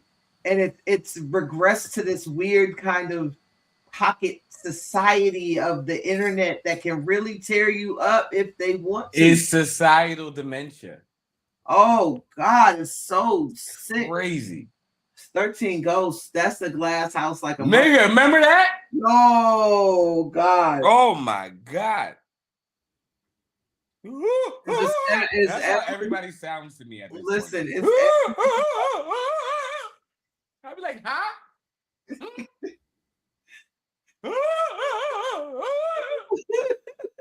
Like, I didn't hear anything, but I get it. Parchment crumbling. It's okay. Man, what the fuck is going on?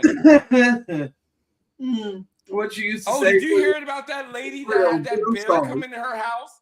Bitch, you're in Mexico. Mm-hmm. They don't have bears there. Like, you got jaguars to worry about. Right. Like, why are you afraid of bears? Mm-hmm. And why are you allowing that to even infect you? Because that's the word. I think if no other word was said this evening, infect and infection should be this idea. You know what I'm saying? Like, we have to, as a people, take the information that we're given and understand how to live through it. Yes. Yes. Like, people in Northeast, you should not be afraid of salamanders. Because guess what? I'm going to give you a little bit of zoology. Salamanders can't survive up here. Sure don't. They don't. I don't know what caused us black folk to be afraid of water, but take your ass to your local YMCA. It starts with a trans and ends with Atlantic slave trade, my nigga. What did you mean? All the more reason to get the kicking of the feet. If you can jump off that boat, you got to go somewhere. Hilarious. Oh. Huh? You ain't listening. I've heard it. So we gonna? How you think we got here by boat and shackles? Right? Where do you think we're gonna end up next? Who's we? Those motherfuckers that want to get on the boat. What I will do is I learn how to swim. Oh, sorry. And I can swim pretty far. I mean, I'm a pretty good swimmer myself. I can't speak for anybody else, but here's what I won't do. I've been a lifeguard one time. Mm-hmm. I have no regards to saving you. Not if you're afraid of the water. I told my son that. I said, nigga. Because you'll kill me too. You'll kill me too. You'll kill me too. I said, nigga, let me tell you something. You have 2 parents that can swim. Listen, punch you square in your face if you don't follow directions. I promise. Nigga, I will knock you unconscious to save your life because you're not gonna kill me out here. Facts. Here's what you better practice: putting your face in that shower and holding your breath. Because if something were to happen, we got to get to getting. We understand you're the weak link, but you ain't got to be the one that got to be lost. Get your shit together. Just learning how to follow directions. Like, I think that follow instructions. There are so many people who are out here lost, just floundering in the world. Just out here. That shit made me sad. I don't know how. God, that shit makes me so sad when you got the whole world in your hand every fucking day. Like, I don't understand a whole generation of people fearful of everything to the point where they are the biggest nihilists because they're so shut down from fear and anxiety that they just don't give a fuck no more. Like, that's what we're seeing. Yeah. But they be the mugs. Go ahead. No, go ahead. I said they be the mugs that'll what are they called? Monologue you to death. About what they think, feel, and believe. They will. Ain't got an anchorage and nothing foundational or supportive. Like, I learned the motherfuckers that do have something knowledgeable, and it's not to say that they don't have fears, but they operate in the realm of what allows them to expand because they got a hell of a foundation. Right. You know, that's the part. We don't we need that. We need it. Mm-hmm. I've been waiting for the generation of niggas with more fucking in their system. Niggas are not really ready for that though. Because we're so entrenched in this fear of what our rules look like and what our society told us. Like, even the whole YNO head conversations, like, why are you mad that they don't play by the same rules that y'all did? Mm-hmm. When the 39-year-old grandmother lined their homeboy last week, fuck these grandmas. They ain't in church. Well, you see what I'm saying? Like, it's a different thing. They did. Maybe I'm wrong. Nah, these young motherfuckers scared the shit out of me. They should, but they shouldn't. I'm grateful for them. I seen a YN with a switch and a radio and was praying that they getting organized. I mean, shout out and salute to that young one. Mm-hmm. Them motherfuckers, they scare me. They have way too many resources and way too much time. But this is what's crazy. Shit. None of the black drugs is jumping right now. So where the fuck are these niggas getting the resources from? Where you getting that from? I'm curious. The same, I feel like it's snowfall all over again, but we're not gonna know till 30 years from now. Because where the fuck are they getting the resources? These guns alone are thousands of dollars a piece. Right. So it used to be a couple steps of a process for me to get a gun, especially a cold one. I can't advocate towards fear. I'm not gonna be afraid of the YNs. I just would love to have more insight as to how they plan to move forward into their next phase of what their journey looks like. Because we was YNs at one point. We was all gangster boogieing with our gangster bitches back in the day. Now Carl can I listen? And our Coogee. So I don't. There's so much to not be fearful of. And I do think the same disrespect that we felt when some old black lady clutched her purse the same way the white people did is the same way the YNs feel about us doing that to them. And we do need to find a way to stop that part of the Willie Lynch cycle of young against old, because it plays out in every generation for us. Absolutely. I mean, again, it has to be that conversation of like, what's next? And we have to teach them that. Yeah, next is unity. Unity against fear. You know what I mean? That was what the Black Panthers were about, is unity against fear. We don't have to live in fear of these police if we can police ourselves. Self-government, like Christina said. You know, but government one way or the other. So one of the things that I know, I mean, even this is biological, take race out of it. Once you clean the wound, you got to cover it. Because it's exposed, right? Right. Lest it get infected again. Facts. And that's normally what happens. Agreed. So we've been carving out like infection with the same wound. Like, oh, I got this out, but we got to be responsible to cover that. You know, and I know we talk a lot about, or we have talked a lot about segregation and, you know, what that looks like and what it would look like. One of the things is that we have to have this idea that, and I'm a very peaceful or non-violent, hostile motherfucker you'll ever meet. You know, it's part of my bipolarity. I don't want to hit you, but I'll rather enjoy it.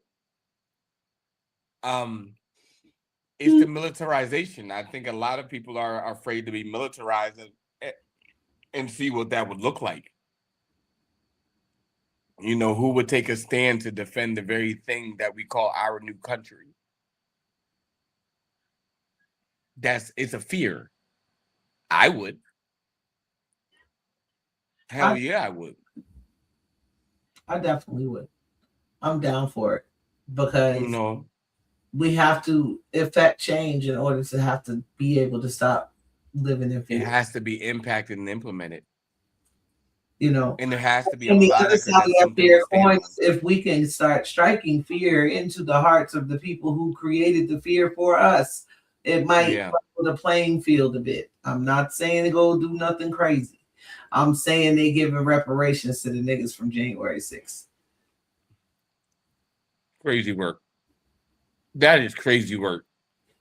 What suffering? That's crazy work. This man just paid off his goons in front of all of y'all's face. And y'all are letting fear keep you stagnant to try and stop this pedophile from running this fucking country into the ground. I think there's only one other person left in jail from January 6th. You know, they finna and he's about to, I think he gets out the end of this year. It's the dude that had the moose head or the bull. The boy, he's the last one. Yeah, he was the ringleader. So he probably gonna get the most. No, he wasn't. The fucking president was the ringleader. You know what the fuck I meant. He just had the biggest hat. I'm sick of it all. And that's why I think that just understanding that you gotta have something about yourself. Right. Even if it is your religion, you got to have something you believe in. Believe in your pastor if that's what gets you through the day. But believe it. Have a foundation. You know what I'm saying? I understand that anything you believe has a bit of doubt in it because you're still not knowing it. What do you mean by that? It's some shit I seen with an old Jamaican dude. That's probably AI, but basically, William, do you believe you're black? Or do you know you're black? Huh? Oh, the whole theory of belief and knowing. Correct. Hold on. I get it. I know I'm black because I'm getting some soul seasoning salt. Hilarious. But no, so once you believe something because you don't fully know it's true. Right. You have to believe it because you can't fully know it's true. I get the theory that you're coming from at that point. I believe that like and I get the idea of knowing something versus having a even a stern belief in it. Like I know, and I think that that's how people view the creator or view the source. Like, for example, I know my father. I believe that my father would help me if I called him. Until I find out, but I believe until all things prove truthful. And I think that that's how we view the creator. We know there's a present that exists. However, the evidence we choose to say is something else rather than what it truly is, because everything has the beginning of a seed. And see, my seed is the opposite. My seed is, I know that there is a creator because I see the patterns. I know that there is a creator. I believe in what his influence is over my life. Right.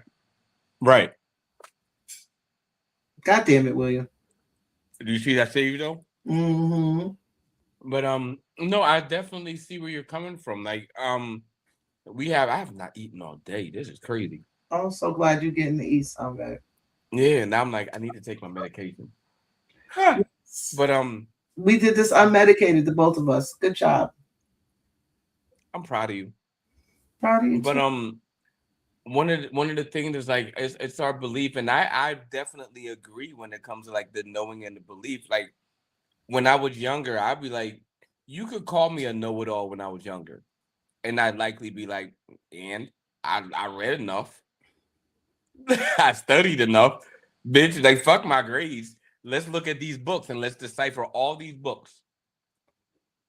But as I got older, it was like all the stuff that I read, all the things that I've experienced, all of what I thought I had to feel through, it was irrelevant towards the lessons. And I realized, and I look back, there was a lot of tests that I didn't pass because I felt, I believed, and I thought, rather than just know those things that just are what they are. Are what they are. And there's no way around those things except myself being more confident than the thing that I don't quite understand. Like, if somebody is acting crazy, that's the thing. I could be scared of the crazy person, or I could just see it as, oh, you're just afraid. You're afraid that I might attack you, so you're going to try to make yourself more threatening. So let's just talk about it. Yeah. I still hate that word, but I understand what you're saying. Which one? Crazy? Yeah. I mean, and I wouldn't call a person crazy. If someone's acting erratically, then yes. If someone's acting psychotic, then no. There's different levels of crazy, and I feel like just as a blanket statement, crazy is dismissive. So I try not to. And that's what I mean. It's not the fact that this person is having a psychotic episode. It's the fact that this person is in fear, and instead of acknowledging the fact that, okay, maybe I don't know something, I'm going to usurp my ignorant and threatening manner onto you so that you can accept rightfully what it is that's reality without saying the truth.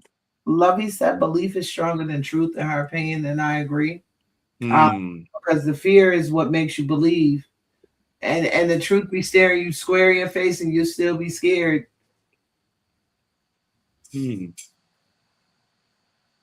I've dealt with 2 viruses in my lifetime and ain't nothing like no other viruses. And I don't understand how corona and autoimmune deficiency motherfuckers don't act like no other virus ever known to man. What did y'all cook up? That's not a virus. That's something different.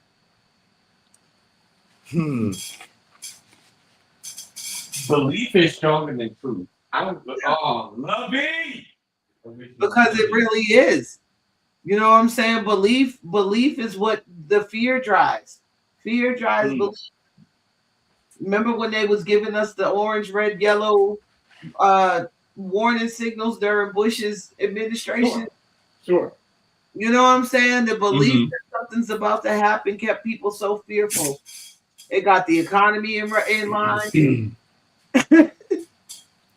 You know, I mean, and I think that, and I want to hear. And here's the thing: I'm not going to say whether I agree or disagree. I want to hear how she says it. That'll help me better understand. Truth may exist independently, but belief moves civilizations. People die for their beliefs, kill for beliefs. They build families, churches, governments, and identities around beliefs. Very few people are willing to sacrifice comfort for truth, but millions will sacrifice truth for belonging because belief gives humans something truth often does not: certainty. And maybe that's why belief can become stronger than reality itself. Because once a person emotionally needs something to be true. Now, reading that, I 100% yield and agree with her. There's a biblical preface to that. It's called "Take Up Your Cross and Follow Me." That's how I looked at it as. Like, is what'd you say? To an extent, I can agree with that. No, I'm agreeing to an extent. So I look at it like, again, once you've experienced the fact that you lost maybe even hundreds of thousands of dollars, and you are still able to not only live, but you were able to find a new appreciation to something that you didn't know before, then it begs you the question of what you once believed. Is money the root of all evil? Because the belief is that money is the root of all evil, right? The misinformation is that money is the root of all evil. Right. And that's where it becomes subject to belief. I think that the knowing is more potent and stronger, but I believe the belief has made knowing more scarce.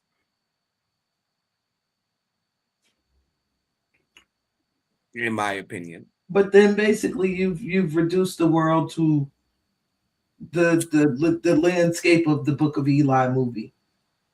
Yes. That one thing is so powerful and everybody chases that one thing because it's so powerful.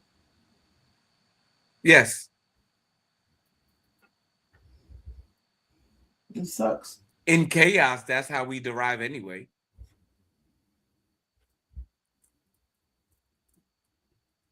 Like, it depends on the side and on the idea of what we look at chaos. If the chaos is the big boom, if it's a big boom, then we all galvanize, right? We all unite together. But if it's silent, we separate. Okay. They're both issues in the institution of a truth that there was a catastrophic event that disseminated civilization.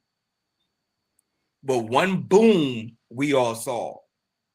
The other one we didn't see, and it allows us to perpetuate a idea or a thought and let it resonate amongst the people. But isn't that the human experience? The human experience is for it is. The mind to fill in the blanks. And so I think the blanks are left intentionally blank.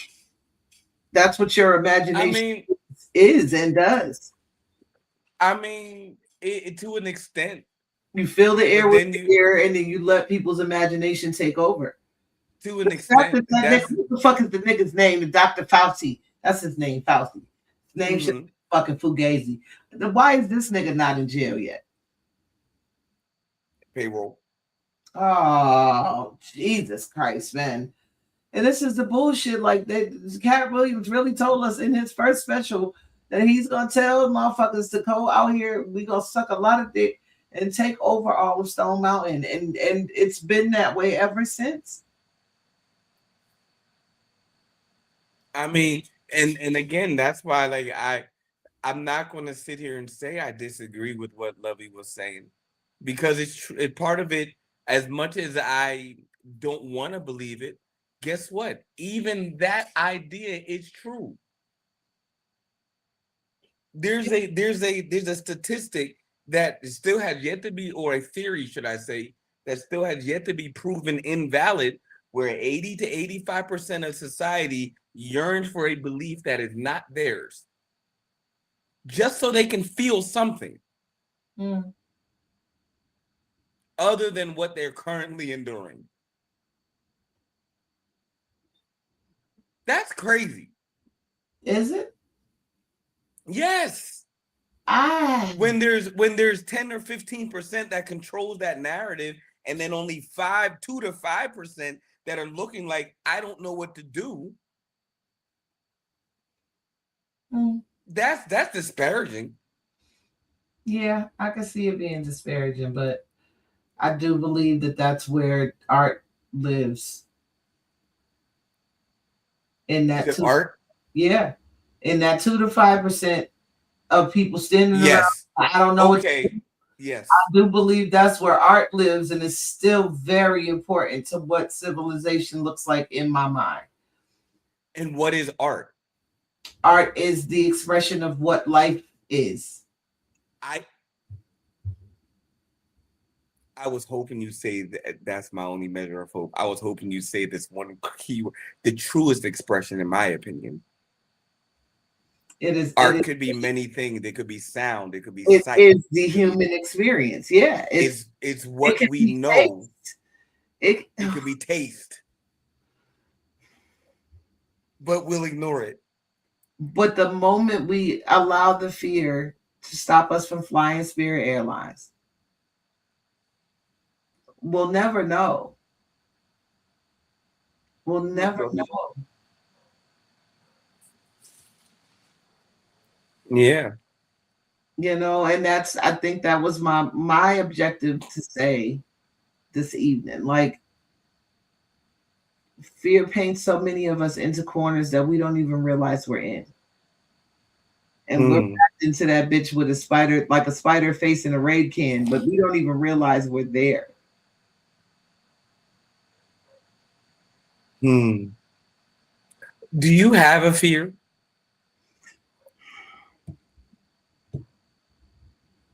Legitimately, no. Do you mind, like, I guess, elaborating? Y'all, we're almost done. That just kind of like took a left turn for me. I'm curious. What do you mean?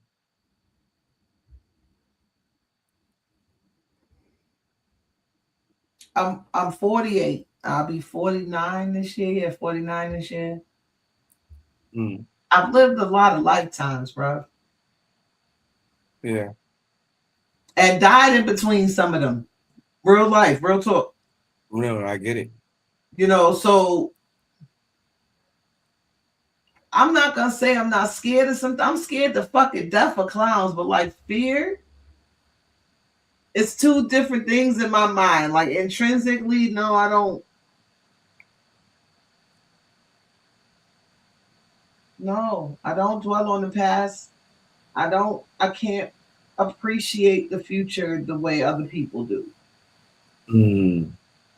So let me add, I guess, and I'm gonna hope I remember to respond in my own thoughts. Oh, wait. But when I guess the final part of that answer is living in the present for me means there can be no surprises because it's happening right now. I'm right here with it.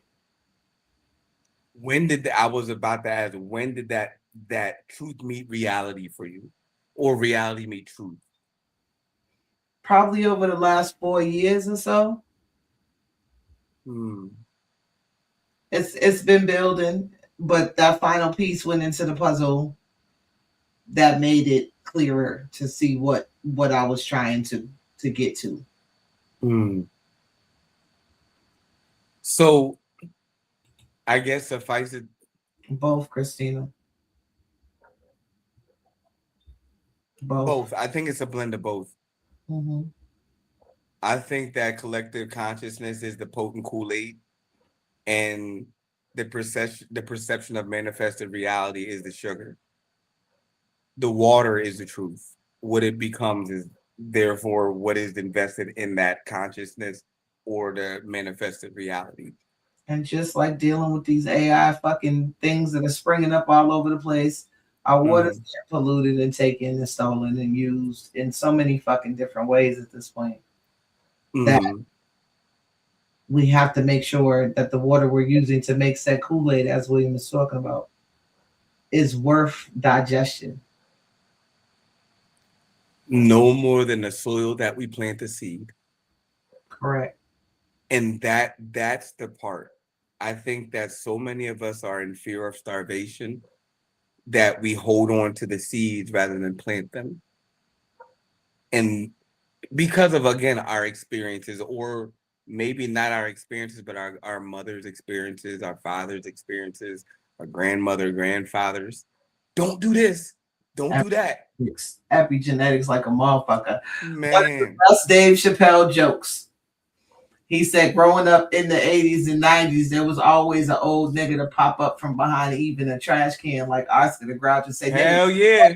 That's 5 to 10. Like, that is something. We had a guy named, I was telling my homie, we had a guy named Dookie George. Mm-hmm. He used to, like, he was running from, I guess in the 70s, running for mayor, but then he got hit with like the what is it, the drug epidemic back in like the 79, the 80s. And that's how I know so much about it, because he told me about it. Whole crackhead that had a wealth of knowledge, but again, got hit with that drug. Got stressed out and got... But he would tell us about a lot of the experiences that he had. And it was like, I wasn't always like this. Like, motherfucker, I was about to like run this town. I got complacent. To Christina's comment. So she asked, can one be exempt if they don't truly believe what is believed with sheep mentality? And I would have to question, what is sheep mentality? And what are you exempt? What are you deducing or exempting from? Correct. Because there's the hoteps as well as the wasps as well as the, you know, there's sheep mentality throughout every version of life. You know what I mean? So exempt from what, as William asked? Part of me wants to be quiet and not go beyond, because I want to double back and not forget. Like I said, medication ain't in yet. You better stop laughing at me. If you serious, you realize how much shit you don't remember until you start remembering shit. You like, fuck, I'm late to something that happened 3 months ago. 3 months ago. And I know I RSVP. Why am I just getting this alert? Because I forgot. But anyway, no, I mean, I guess it is what I'm look like a jackass. It's all right. You right. So can one be exempt if they don't truly believe what is believed with sheep mentality? Now, I know what sheep mentality is. Okay. I do know what that is. I do too, but that's the 80%. Of the hopefuls. I like to call them the hopefuls. It's the wide road versus the narrow. Yeah. But then once you go through the narrow road, you realize that you have a really big cliff that you gotta, you can get up the cliff, you just gotta figure it out. And most people stop there. Which is how we get, I feel like, because y'all therapist told y'all that first time that y'all had to start identifying y'all feelings, and y'all never fucking went back. And now all y'all know how to do is feel like. I'm sick of y'all shit. Thank you. That's all I've been saying. That's honest engine. That's all I've been saying. I know. Listen, I don't give a good goddamn how you feel. It's new. Experience it. I give you only got 15 minutes. Goddamn how you feel. I do. Honest engine, I do. But you got 15 minutes. Maybe not even that, depending on the topic. And that's a lot of grace. Like 15 minutes is a lot. Have you ever counted to 60 15 times? No. Exactly. That's a lot of fucking grace that you give somebody to just talk about how they feel. No. But you know what? We watch that shit over and over and over on TikTok all fucking day long. But we can't give it to each other in real life is the problem, William. Because we don't know how we feel. And we're afraid to say, we're even in fear of saying, I'm in fear. It's compound. Don't nobody want to be bullied for being in fear. And you're going to get bullied if you say you're fearful. You know that's how the world No, you're not. You know that not here on Chestnut Checkers, but everywhere else in the world.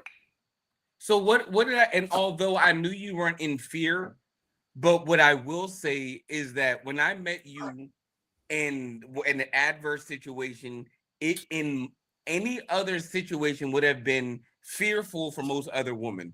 You're a little bit peculiar. Mm-hmm. Shouts out, hats off. You got, I mean, you took a blend and you made it into something that I wouldn't even thought to put it together myself. We got to find out what that material is. It's majestic. It's divine. Beautiful. Yeah. With that said, though, you were in what other women would call a fearful situation. Right? But you just didn't respond or react as a fearful woman. Which now had me sit down and say, okay, I got to approach this differently. I really got to go back and watch The Woman King. I've never seen this movie, but y'all keep every time somebody describes this movie, this is the description that I get what he just said about me. So now I got audacity. It's rare. It is. Hence the name. You know. And I think that people, when we talk about audacity, people use it in a negative context. Nah, it's an emboldenment. It's like I have the whoever gave me this authority, fuck you, I have it now, and I'm going to now. It is what it is. Listen, my ovaries. Like, I don't know who gave me the stamp, but it got my name on it. Look, my ovaries are the same size as most pairs of balls out here, and yours are way more vulnerable, sir. Fuck with me if you want to. Most and a lot, I'm not going to say most, but there is a concerning amount of people who don't really consider. Again, we talked about throwing stones and having glass houses. You know, a lot of people have very big stones that in their past have decimated a lot of houses because once they hit the house, people scream and panic. But there's always a motherfucker that's going to be like, oh, let me go ahead and do that again. Let me run that shit back. Let me see how you experience it. As the young folks say, I'm gonna spend a block on that one. Right. Yeah. Like run that shit back. We used to give me them one. We used to say run them ones and twos. Run them ones and twos. Let's go. That's how we used to do it. But now it's like, all right, when the loser, somewhere down the line, the loser lost the battle and brought a gun. That's where we are right now. And we're at the heightened extreme of what's going on in what should be civil society. But we have this fear that there's going to be that extreme person that's going to bring a gun to an adverse situation. Mm-hmm. That's where we are, simply. Lovey, I think the only way that humanity as a whole can learn the difference is some Independence Day type shit happening. Where we all gotta fucking come together to fight some evil that has affronted us all. Otherwise, I think people will lean into what they naturally will exert default. Their default setting. Thank you, Will. Mm-hmm. You're welcome. I was like, I need that. That was good. That was good. I think that's what would inevitably happen, and you're ultimately what you practice. Mm-hmm.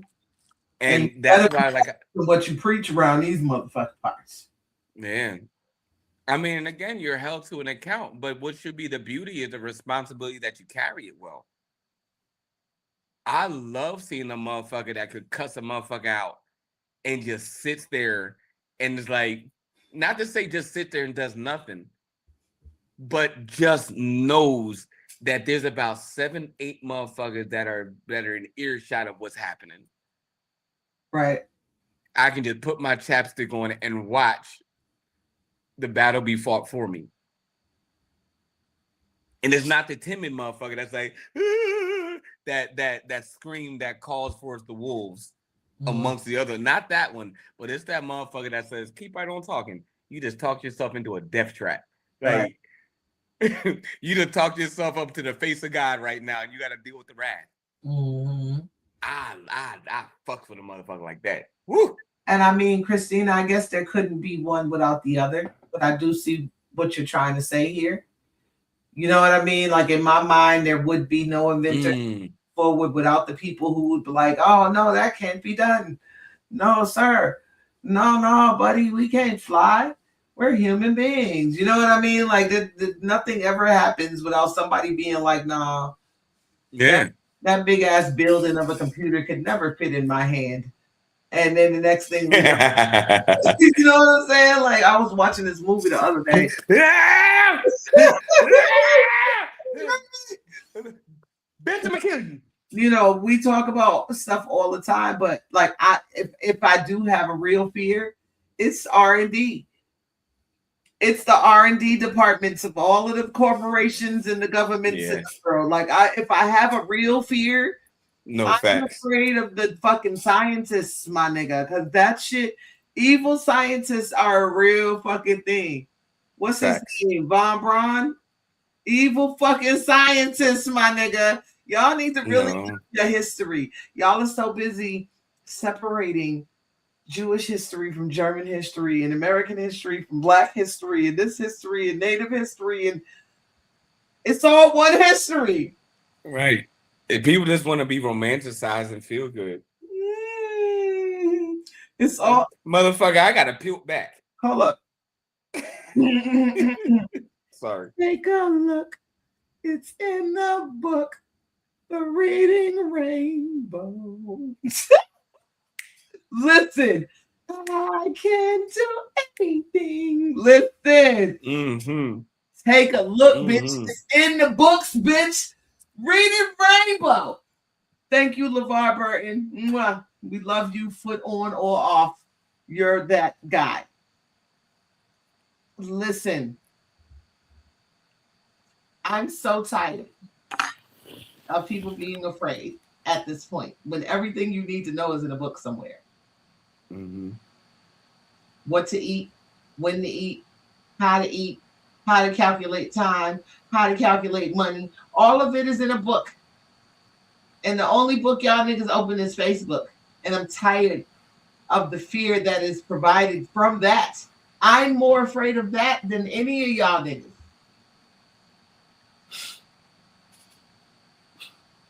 I am so proud that I have that are really willing to research their past. One of the first AI is going to catch that. Listen, one of the first real fucking ass whoopings my son got was because he went and ordered the WWF historical package for $109 on pay-per-view to research his favorite wrestlers because he did research. Hell yeah. But he got his ass whooped because he didn't ask for that. That was money for groceries, motherfucker. That was my last. I get it. My last 109, nigga. Fuck you. I get it. But this is where I am the type of person who will say the worst day in my life was telling my son to sit still and put your hands on the dashboard while we're pulled over in the parking lot. These are not the fears we want to teach our children. We don't want to teach them economic fear. We want to teach them survival. But we also want to teach them how to live when survival is the base of what's necessary. It should be a skill, not a lifestyle. I get it. But we walk around so afraid, talking about, oh, we got to break these generational curses, but you're not afraid of the generational curse of the welfare over your family. How William talks about men being welcomed back into the home because welfare was what took them out. Crack was what took them out. Vietnam was what took them out. These were things we had to fear as Black folks in America, on top of racist white people, Ku Klux Klan, etc., etc. Our leaders have been getting popped in the throat from day fucking one. So please forgive me if I'm not afraid because Charlie Kirk caught one.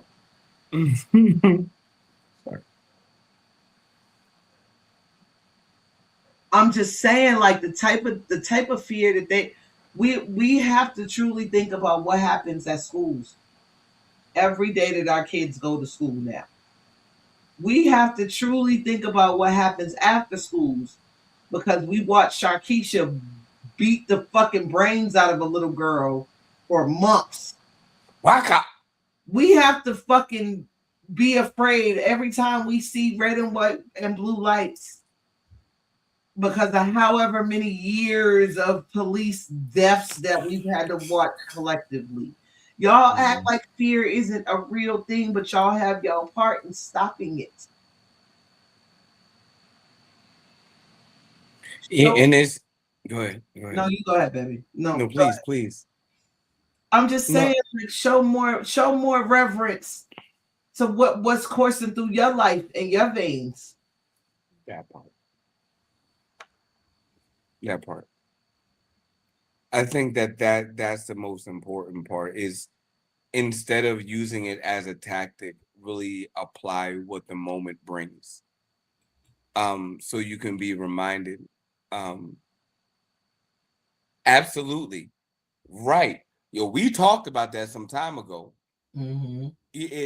And again, and even with the job that I do, and I say this often, there's a certain aesthetic face that's needed to solicit us as Black people, even in music.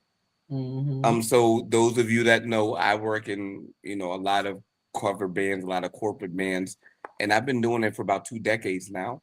Been doing background vocals for 3 decades now. Mm-hmm. It's crazy that if I say it like that, it makes me sound old as shit. You are old as shit, nigga. Shut up. Nigga. My first open gig was at 12 years old. You're old as shit, nigga. Shut up. Right. Because even if you're not old, you industry old. So, nigga, right. But what I've learned is that to make us, and it's not that our sound was the issue, but it's the pleasantry of who we were trying to cater to. And when I saw Michael, and I don't know if you still saw it yet. Nope. Okay, never mind. What I will say is, as a Black man, and some have called me a bigot, some as far as called me a racist, which I'm like, can't be a racist. I'm a Black man. Nah, but I would say rightfully, I'm about on the bigot line. I'm on a bigot fence. Hilarious. I got my choice on what type of fence I like. Let me be very clear. I don't like white picket fence. Just so my co-host ain't out here by himself, I have very racist sense of humor, which is why some of that shit from the Kevin Hart roast was funny to me. I got it. It's just some of the stuff they harped on was too much. It was too much. That's the part. And I think that with anybody, that was what the general consensus was saying. Like, it was good that Cheryl, and I guess I'm redirecting, but it was good that Cheryl came in and kind of broke the ice. Mm-hmm. Because if it wasn't for Cheryl, like, Kevin, you probably would have gone down as probably like the biggest flop in like Black cultural history. Like, you went from like, Okay, but see, what is Black cultural history now? That's what we've been trying to identify. You know what I mean? We cannot praise Drewski on the one hand and then say what Kevin did is not as progressive. Yes, we can. Mm-mm. Yes, we can. That's racist. Yes, which is why I've been called extreme. Absolutely, you can. is the Drewski bringing light to the issue. Yeah, our focus too. But we feel. I mean, yes, that's the capitalist way, Christina. You know, Yes. We focus wherever our focus is, what we feel. Okay, so point taken here is I never thought I'd walk into a grocery store and see aisles empty in my lifetime. Previous to that, I never thought I'd go outside and see no planes in the air for days at a time. Like there are things that I've seen happen in my lifetime that I never thought I would see happen. You know what I'm saying? Sure. And it happened. And so good does purposefully get skipped over when it comes to understanding what's fueling us. Fear is fueling everything. Yeah, I mean, I think that's a general supplement. And I look at fear as like Nas in a car. We forget it, like, and I think that good, and I've said this countless times. I don't know how many different ways. I'm going to find a new way. Good is indicative of process. Yeah. It has nothing to do with happiness, lest you be on the result side of it. We've supplemented result with perfection. Aggravated. It is. And again, for me, I'm not here to compare myself with anybody. I can't compare my chicken with yours, my steak with yours, my dick with yours, my eyes with yours. I can't compare anything with yours. Well, yeah, but what I can do, joy. Right. And I think that, and again, this is where the biggest side of me comes from. That comparison comes from a certain core group of people. If I make shirts, I can't compare my shirt with your shoes. You see where I'm coming from? I just make shirts. But that's the meritocracy nowadays. It's not you do your best in one specific field. It's you do your best, and we're going to throw you in the popcorn baller with every other thing that's out here. Exactly. And this is where the anxiety gets driven, because now not only do you have to compete against those in your own field, but you got to compete against every other thing in any other field, everywhere in the universe, all at once. Like, I'm tired of it, bro. Like, it's really stupid. Yeah. Like we're at the point where we're comparing grief. We're comparing struggles. And it's all fear tactics. If I lost my mother, you lost your father, there should be no reason why I should not identify with certain core elements that are principled that aren't there. I naturally can identify them. It doesn't make you any lesser. No more than, as a woman, you look at me and you see that, okay, he lost a near and dear loved woman in his life, which is why he's absent of certain things in his life. It doesn't make him less than. It just says, hey, I have enough compassion to say, hey, there's a certain area, there's a certain way I can handle him versus vice versa. I'm not going to attack you about men when knowing that your father passed away. That doesn't make any, I wouldn't do it. It doesn't make any sense. And I wouldn't do it to anybody. But that's the energy that they run off of.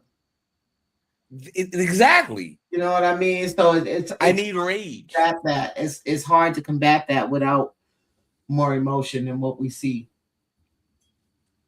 So what I do is I reserve a space, and when I uprooted that envy area in my life, I reserved that space with a big old basket of thankfulness. And guess what's in that basket? It's nothing that people can see. Right. It's empty to the naked eye. And heavy to those who know. If you know, you know. You just know. You can smell it. You can taste it. You can identify it. Yep. You can call that thing what it is. For certain. And that's where I think that if we're able to identify, okay, this person is responding as a result of this, I know that I either have in my medicine cabinet that prescription for that, or I don't. Right. You should not be beckoned or be in fear of any man because of one man's experience. And yeah, you shouldn't. No man no more out here trying to impose his experience on any other person, human being walking the planet. Just as I was about to say, no more than my experiences with women should allow me to be subject to a dictator amongst the entire nation of women. And vice versa. No. Women submit. Nobody should be for somebody else's bullshit. What I have to do is I have to deal with whatever hate is in my heart first. Deal with it. Get the fuck out the pool. I said it all the time. Come out the pool for a moment. It's heavy in there. It's nasty. Then you might find that you might have a little bit of weight attached to your feet. Get that all first. Baby. And on that note, wipe your feet. Have a good night. It's 10 o'clock. I love y'all. I love these type of topics, man. Like these things, they enrich my soul because I learned so much too. Absolutely. But yet again, we are chestnut checkers. Are we going to forego Yes, I'm going a Queen's game? She said, "Fuck this." I'm losing my voice. I love y'all. I gotta go. We love you so much. Take care. Have a good night, and remember to catch us every Wednesday. We're here 7:30 p.m. Eastern Standard Time. We're on Facebook. We're on Twitch. We're on YouTube. We share our clips on TikTok, and we also share them on Instagram. Make sure you like, subscribe, and support. Y'all have a great night. Good night, everybody.